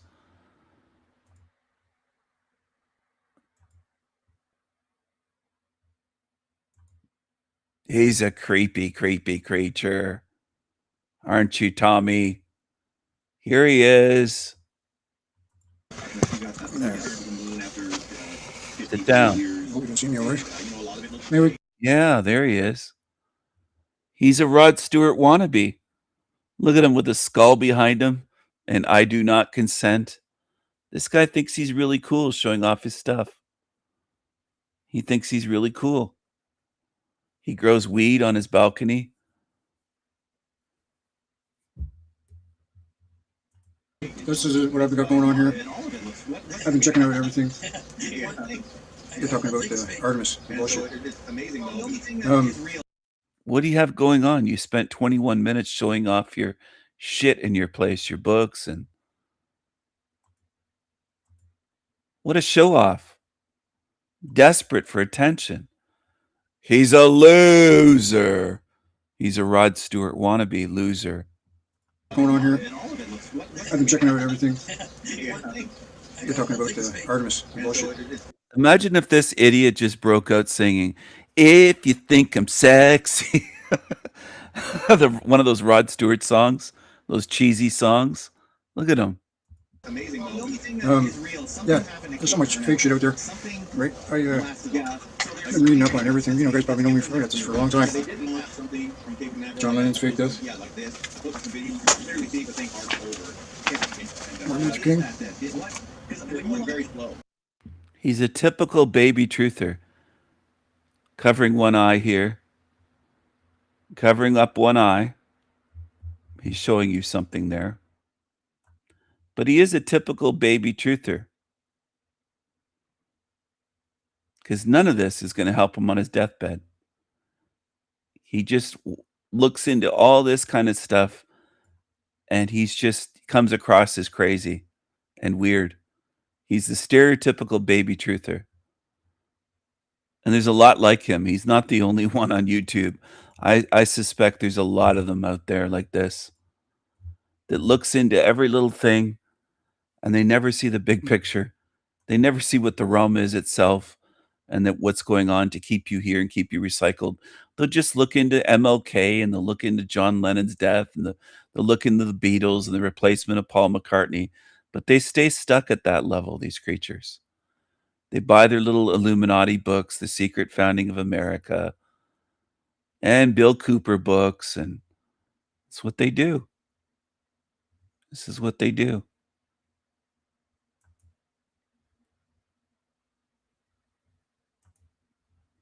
This guy's creepy. Artemis bullshit. Yeah, there's so much fake shit out there, right? I've been reading up on everything. You know, guys probably know me for this for a long time. John Lennon's fake death. Martin Luther King. Very slow. Yeah, when you launch a rocket from your backyard, it goes shooting up so fast. Yeah, you're in the way and it'll Agent Jack Rubenstein. What is this then? Yeah, it's a very heavy. Fake death. You launch in your backyard. Looks like JFK was gay. I believe this is a very heavy load of fuel. Okay, and so it does go a little slower because it's got so much fuel on it. But Hidden Kings, this is all about the fake JFK assassination. When it reaches the top of the arc, it begins to slow down, and of course it's arcing. It's not going straight up. And A lot of people have been these fake Lincoln assassination. In reality, or not reality, but I've just been watching these videos, and this is like a fake Marilyn Monroe. The world's a stage movie played, man. Totally. Manson murders. Gotta get into that whole Roe shit, man. So these guys have been breeding our gatekeepers generationally. You know, and it's got this Pilgrim Society and everything. And anyway, these guys are talking about the fake thing, and I'm just gonna cancel that for now. Anyway, that's what I'm doing. I hope I'm good. I'm usually out busting my balls doing something or reading. I take a lot of books with me wherever I go. I haven't been home much because that's why I haven't made many videos. I'm usually over at Marlene's place. You know, she's a 71-year-old girl.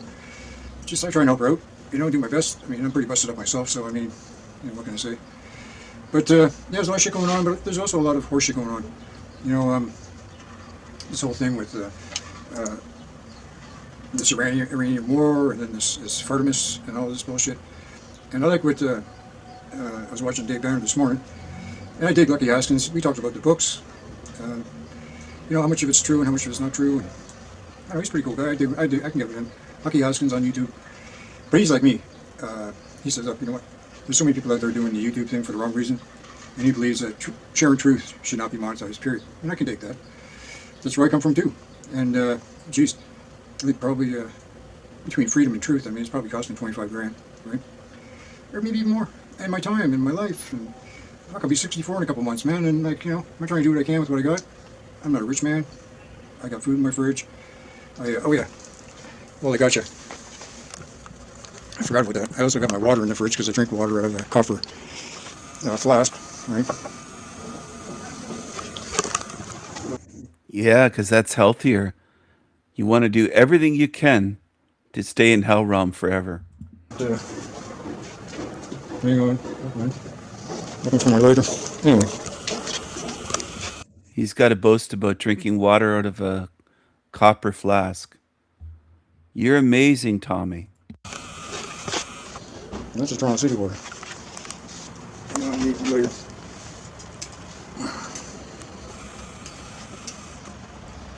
Yep. Oh my God. Anyway, that's your Toronto City water after about 2 weeks. Shit in there, man. Show the bucket. Look at the bucket. Anyway, That's your Toronto City water after about 2 weeks. There's shit in there, man. And there's actually big chunks of shit like flakes. No wonder why you can't walk when you can't think. Might just have pulled that out of the water in the last 2 weeks. So, anyway. Yep. Get behind me, fucking bastard. Anyway, I try and do my best to kind of keep a Christian mentality. You know, I was raised a fucking Catholic. Yep. Get behind me, fucking bastard. Anyway. Yep.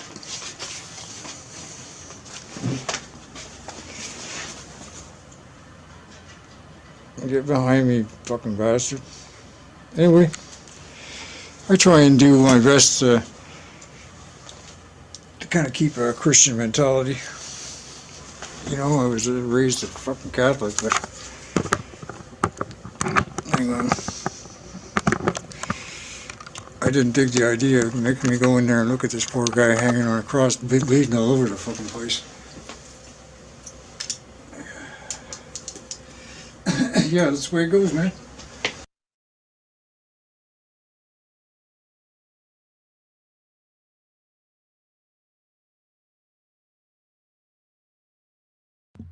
Tommy, Tommy Truth Dodgers. One-eyed Tommy covering one eye. He couldn't hold it right in front of his whole face. He had to show one eye. He's showing his right eye. Martin Luther King. Tommy, Tommy Truth Dodgers. You're free to follow all of these fucking shills, man. You're free to follow shit. That's what I want people to realize. Nobody's stopping you. You can gobble up all the fucking shills that you want. There's a lot of them. You'll never run out. You'll be entertained forever on YouTube. There's tons of them that you can watch. And that's what some of you don't get. You're all excited, jumping up and down. I found a shill, Stephen. Well, I found millions. You just don't get it. A lot of you just don't get it. You think, oh, there's a couple shills. No, they're all shills. Almost everyone that you run into on YouTube is fucking evil. If you don't get that by now, I don't know what's wrong with you. But there is something wrong. Most of you humans on Earth. Because you can't see. You have eyes, but you can't see. You're walking blind. Walking dead. This is from 7 years ago. Joy Division Atmosphere. With lyrics. And pass in terms of your So progression. he's playing a song that I can't play on here because I'll get burned for copyright. Too bad that hate is an abused word these days. Don't kill yourself even if Earth is hell. Huh. Or upper class phenomenon more than you see working class suicides. Or I could be wrong, but I'm pretty sure it's more intellectual people do it. But not in all cases. But but take that with a grain of salt, because when it comes down to the act, it's because of a feeling of depression, and poor people can obviously they suffer just as much as anyone else. Remarkably, they can deal with it very well sometimes, but those people can get depressed and they suffer too. So I mean, take that with a grain of salt, but I'm just bringing up this example of the Middle Ages to show that there certainly are times when people are tougher. They don't probably understand the suicidal mindset. Some people just don't feel pain and anguish the way that others do. In addition, certain astrological types have a harder time dealing with suffering. I would wager that it has to be the hardest for Cancer. Cancer is a water sign who thrives in the tidal zone, where it's very rich and they're good with money for that reason, but also because of being in the tidal zone, it periodically gets sucked out into the middle of the ocean, which is a terrifying experience, and it probably would wish that it was dead when that's happening. I'm a Cancer. I've been depressed from time to time, ever since about the age of 15, when you start to realize that, Earth is hell. But basically, by the grace of God, maybe because I pray and meditate and I have true friends, I always recover.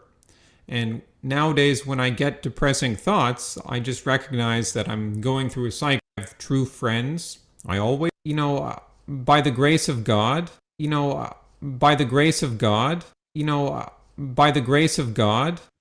See, some people say this guy's a real thinker. He was saying, don't end yourself, even if Earth is hell. He saw it years ago. Really. And then you play long enough into the video, by the grace of God, and it's just the same zombie level again. The level that most people love on Earth. That's why they get the views.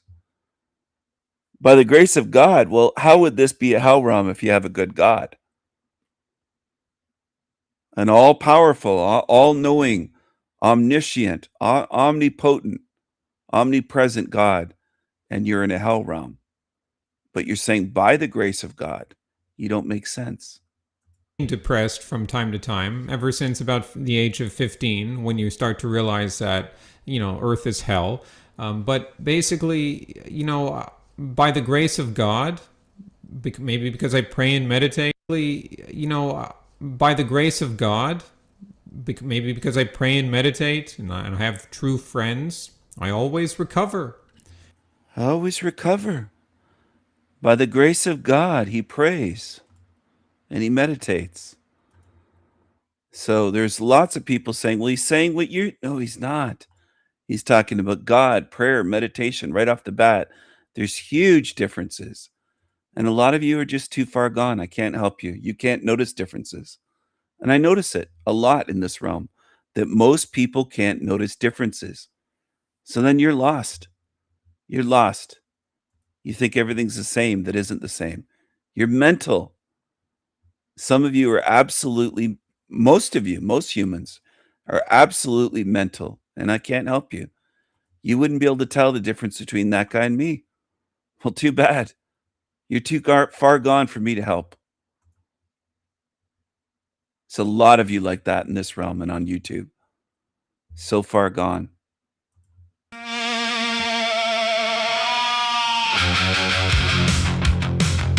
Witchy. Witchy. Witchy world. Witchy world. Witchy trees. Witchy People. people. Witchy faces. Witches cards. Jokers and aces. The devil and the fool. Curses and spells. Evil sets the rules. Sky trails painted to scream. Peaches and cream to eat with your rotten dreams. Witches, witches. It's a witchy world. Witchy tarot. Readers, Witchy. baby eaters. Cemeteries full of bones and broken dreams can't hide the bodies. Can hide behind. Witchy trees. It's a witchy world. Filthy time cannot unwind, rigged and set to harm. Off goes your alarm. Peasant slaves have wet dreams of winning the lottery. Yeah, it's a witchy world.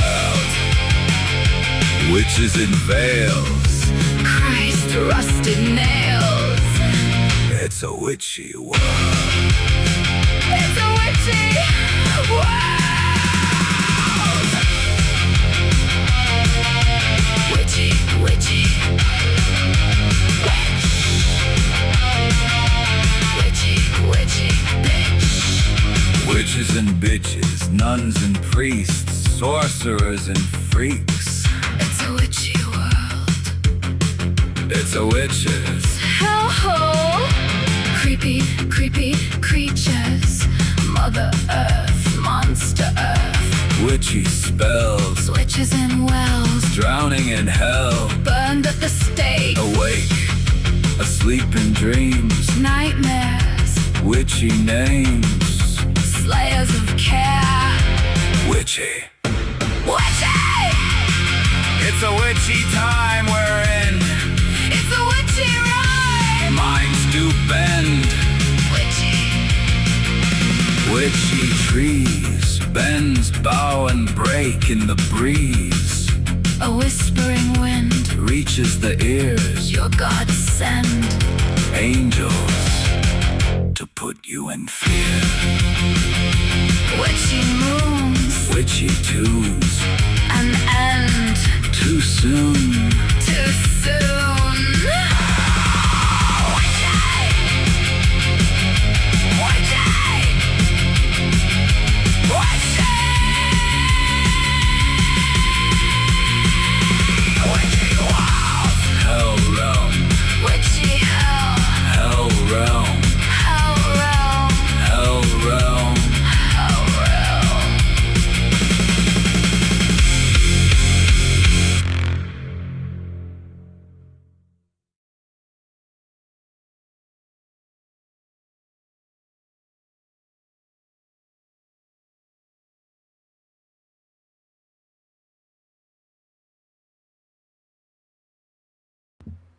Hello. Hello, hello. What do you think, everyone?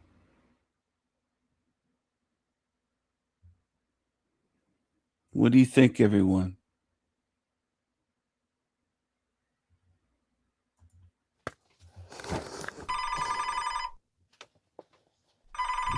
Hello? Yo, hey man, why aren't you answering my call?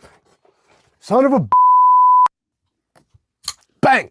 Knives Knives, I'm Jared, and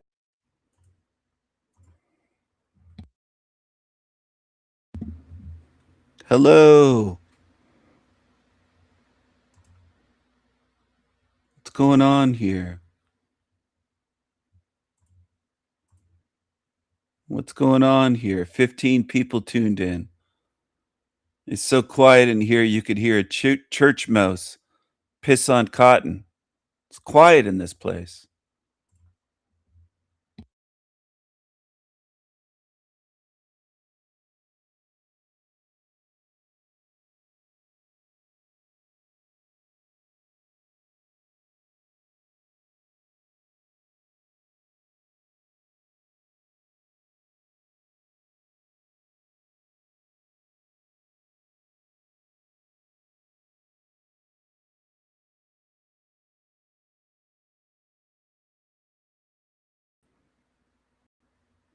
Hello. Hello. Audio check. Hello. Hello. Hello. We're running into some glitches. What's going on here? What's going on? Hello. Hello.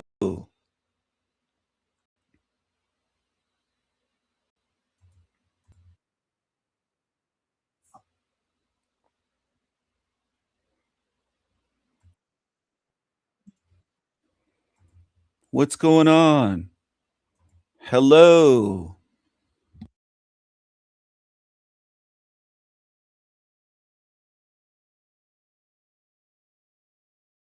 I'm going to have a long ass life. I'm not going to, if I care, then I'm going to have a long ass life. I'm not going to enjoy my life. Today we're talking about caring. And a lot of times these shows are inspired by lessons I've learned in my life. And in every story, there's a hero and a villain. Sometimes I'm the hero, sometimes I'm the villain, right? You can't always be the hero. Can't always be the hero. And one thing that I learned in my young life was that caring is good, that you should care about things. Now, the reason I had this belief is because in my life, caring led to good things, right? I was put into a school system, and when I cared about my grades, the problem improved, right? When I put in extra work or I stayed back after class to learn from the teacher and I cared, I would put in the extra hours and I would learn the material. A similar thing happened to me when I joined the volleyball team. As you guys know, volleyball and basketball and athletics in general has been a huge part of my life. I would care to say I've probably spent about a quarter of my life on away travel volleyball trips. About half of the moves in my life were done for sports. I wanted to win a national championship. And my freshman year of college, I transferred schools because the first team I was with actually hated me. They bullied me off that team, and I said, I left. I'm going to be honest. I left. I don't know what I did to deserve the bullying, but maybe I did something, you know, kids. I left. And I went to another school that was top 20 in the country for D3. Thank you for the $10 super chat. I appreciate you. And when I transferred, I was a bench warmer because this was a very competitive school. And I cared and I tried really hard and I cared and I cared and I cared so much. And things improved, right? So when I was a sophomore in college, I'm going to retell the story because I started telling it and I don't think I told it in the most accurate way. When I was in college, I transferred schools and I was not recruited to this school. I basically walked on the team. But my freshman year, I had been freshman of the year. I was all conference. I kind of thought I was hot shit because I kind of was at my first school.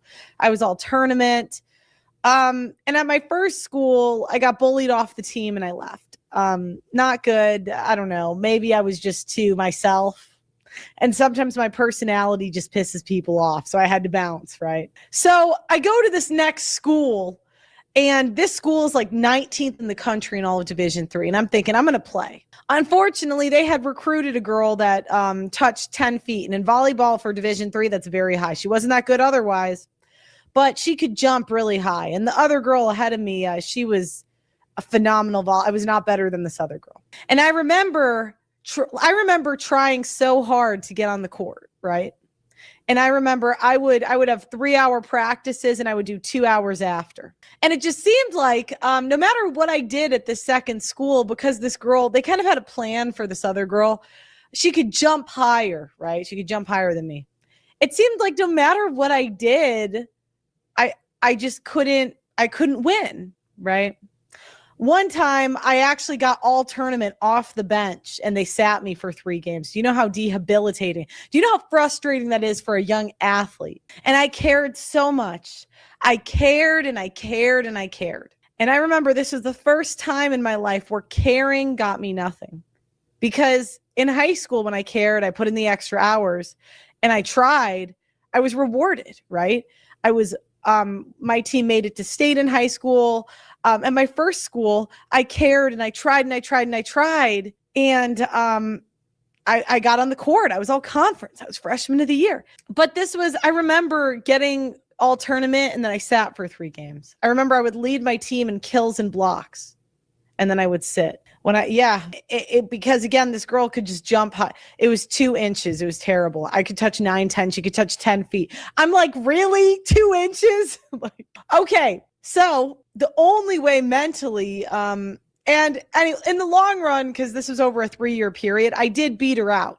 But I spent like 2 years fighting for this spot just to be shown that you get nothing out of caring. Now, my point of view didn't really change. It didn't really change because I've always been a passionate person. I've always just cared, right? I care about, learning music. I care. It's just kind of, I did beat her out, but like, imagine I went from freshman of the year seasons of my life. I had 4 left. I'm like, I had to spend 2 fighting for this spot. When I hit, like, I'm like, yeah, there was nothing I could do. I had a woman coach. There's no logic. I wasn't dealing with, I liked her if she ever sees this. I did like you. You were a good coach. You did care a lot. Love you. But in this situation, this was complete bullshit. This was complete bullshit. Did I not tell the story well? Sometimes when I go off the cuff, it's funny. And sometimes people aren't tracking. I transferred as a sophomore for 2 seasons. I had more kills, a better hitting percentage. I got all tournament and I still sat for 2 seasons. I only actually beat her out when she quit. They would spend the first half of every season wasting my time, where I would be playing better than her. Then at the end of the season, they would play me. It would be like, fine, Pearl, play. But do you know what I mean? It's not really rewarding when you just wasted my time half the season. I forced her to quit. I don't think so. Whatever. Okay.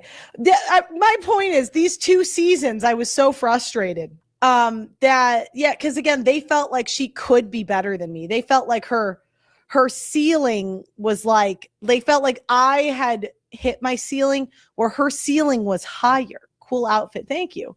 You love me in my content. Thank you. And so It felt like, and by the way, after she left, the next season I got all conference. Now there's in volleyball, there's 2 hitters for middles, and the other middle was better than me. It wasn't close. She was an All-American. I was all conference. She was an All-American. Okay. But the other girl wasn't. She just wasn't. And I think, yeah, I guess I did get a reward, but this isn't the point of the show. The point of the show is not this volleyball story. God damn it. This was a side quest story. This was a side quest story. This was not the main event. Sorry. Okay. So, but overall in my life, in general, when you cared about things get better. There was always a reward for it. There was always a reward for caring. And when I started this YouTube channel, it was kind of the same thing. Like, I cared. I wanted to be a YouTuber. I learned about men's issues and, I cared. I wanted it to, or at least I thought I cared, right? I thought, by debating it, we could change things, And that was the next time in my life where I realized it doesn't really matter if you care. Some things are just never going to change. And if you spend too much time caring about things you can't change, you end up ruining a lot of things. Now, I'm going to be honest. As a woman that's dated, right? These little tangents I have, they're good for the show. They're not great in relationships. I got to be honest. More often, they want you to shut up, right? I had an ex-boyfriend, I remember. I was ranting about something, and he's like, shut up. You get me. If I didn't have to fight for the position, I would have been somewhere else with getting the accolades. I know.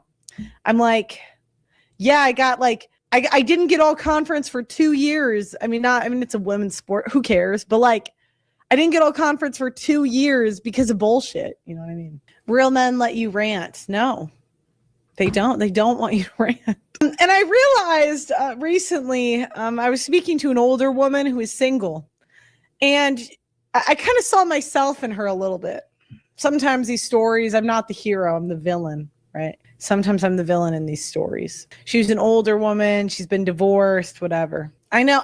Look, sometimes I suck, all right? Sometimes I'm terrible. Sometimes I could just be better in a lot of ways, But anyways, so this woman talked about she liked having deep conversations with the men she was dating, and how that's how she's having problems in dating, because she just gets to have these deep conversations. And I ask her, what do you want to have deep conversations with them about? And it was like how there's poison in the food supply, the deep state. And in that moment, I had seen myself. I saw myself in a previous in a relationship I'd been in. And I was thinking, I'm like, they don't want to hear about this shit. And I'm like, she just wants to argue with them about stupid shit they don't care about, And as a woman, you have a tendency to care about things that are stupid. There was a moment where I've spent so much of my life playing volleyball, and it's tough because I really love it. But that caring, honestly, I think I was just delayed as a person, because at a certain age, I didn't know how to do damn near anything. I didn't know how to cook. I didn't know how to clean. I didn't know, because I cared so much about the sports. Is it always a good thing? I learned as an adult. What did I get out of caring about volleyball? I guess I'm pretty good at it. There's exercise, pros and cons, right? And anyways, but this woman, she was in her 50s, and I'm thinking, she wants to basically talk politics. And even though she's actually right-leaning, I was thinking about it. I'm like, you're in your 50s. You've already lived your life and voted for who you want to vote for. Men don't care. They do not care. They don't want to hear it. Most people, they don't care. And I realized that many women, we ruin our potential relationships or existing relationships or marriages by talking. Yeah, just shut up. Don't talk so much. Just shut up. Just shut up. Don't talk so much. Pearl, you're talking too much. Shut up, Pearl. Shut up. Ah, shut up, your face. Ah, shut up, your face. I'm the king of the castle. You're the dirty rascals. I'm the king of the castle. You're the dirty rascals. That's to Team Evil. I'm the king of the castle. You're the dirty rascals. The beginning is near. Part 2. Cue the music.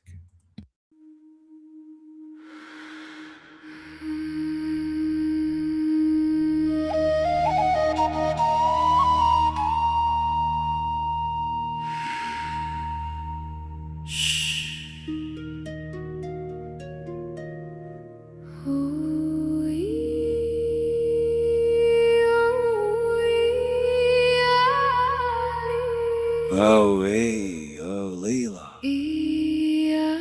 Me. Da da da da. Da da da. Da da da. Da da da.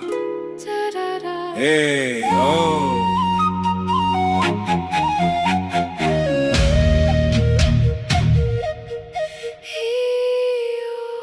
Hey, oh.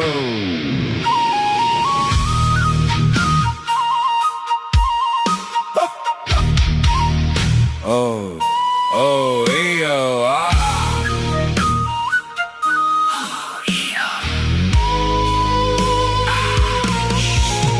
The beginning is near. The beginning is near. The beginning, seeing truth from within. The beginning is near. Madness is here. We seek, we fight, we bleed, we sing. Ravens and crows. Ravens and crows! Viking strong. Viking strong. Viking strong. Sound of the drums. Sound of the drums. And we pound the drums all night long. I am the Raven King. The Raven King. I can do anything.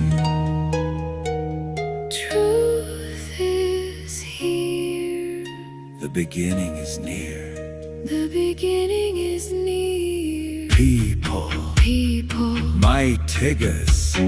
Tiggers and hoes. Ravens and crows. Madness. Coffee and cream. I am the Raven King.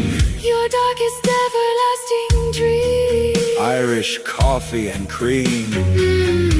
The beginning is near. The surreal blood tears. The fierce battles ahead.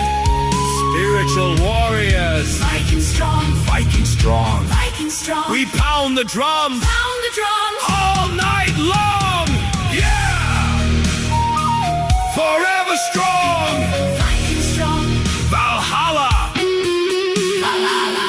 I am the Raven King. The Raven King. Rules forever. Forever. And ever. And ever.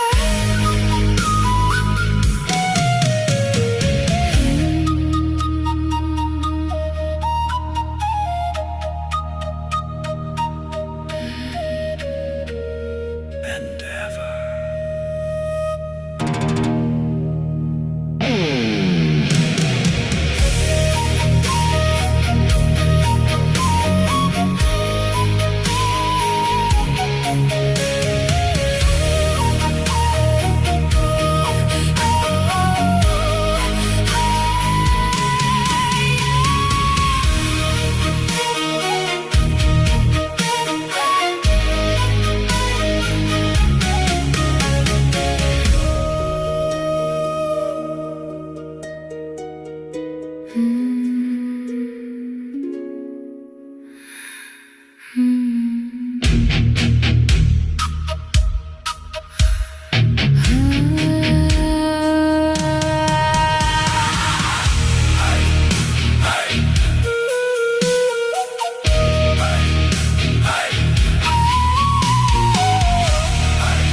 I am the Raven King.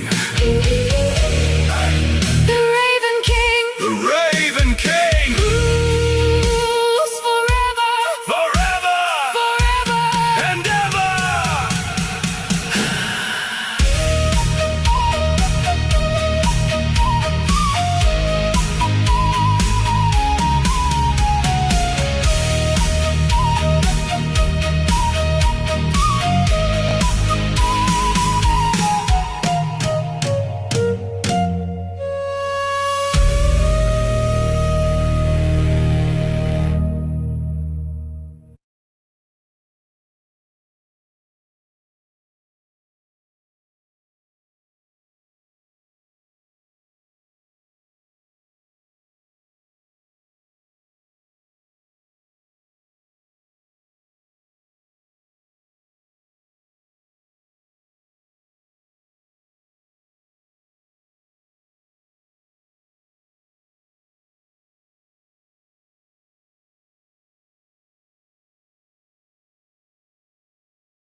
Witchy.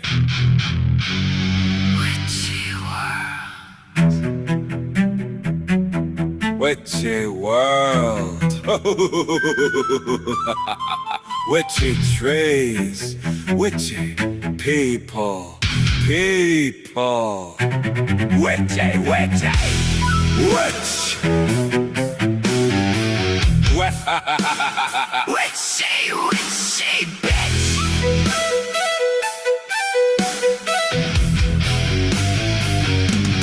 Mother Earth. Monster Earth. Witchy spells, witches in wells, drowning in hell, burned at the stake, awake, asleep in dreams, nightmares, witchy names, slayers of care. Witchy, witchy. It's a witchy time we're in. It's a witchy rhyme. Minds do bend. Witchy.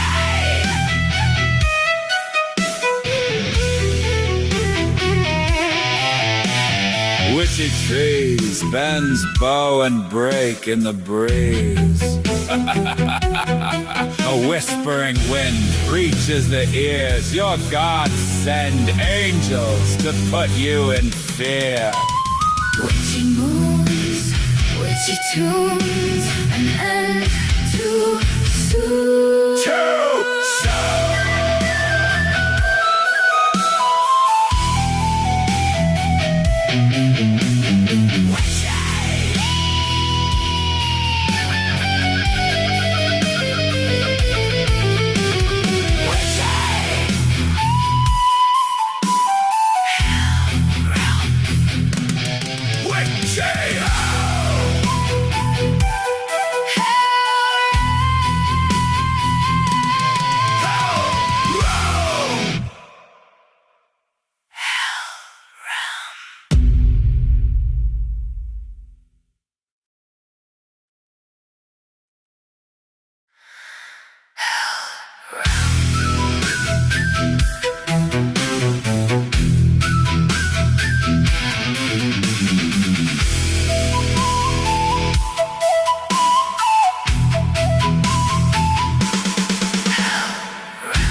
Witchy world. Witchy world. Witchy trees. Witchy people. People. Witchy, witchy. Witchy, witchy bitch. Mother Earth. Monster Earth. Witchy spells. Witches in wells. Drowning in hell. Burned at the stake away. Asleep in dreams. Nightmares. Witchy names. Slayers of care. Witchy, witchy. It's a witchy time. We're in. It's a witchy rhyme. Minds do bend. Witchy. Witchy trees. Bends bow and break in the breeze. A whispering wind Reaches the ears. your gods send Angels to put you in fear. Witchy moans. witchy tunes. An end. Too soon. Too soon. Witchy. Witchy. Witchy.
in order to establish and maintain a practice, you're going to have to develop an understanding of the truth, because that understanding will motivate you to do the practice. Otherwise, the voice in your head will talk you out of doing it. You won't feel like doing it.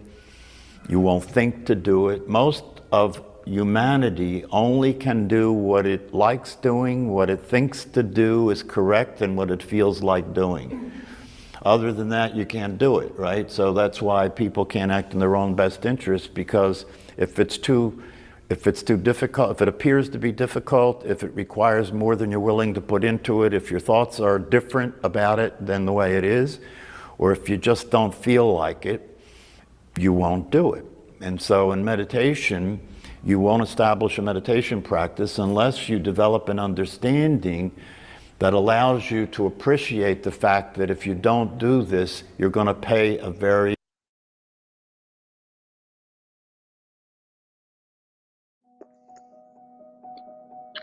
As a child at school, the first thing I remember learning in history class was the Battle of Hastings in 1066.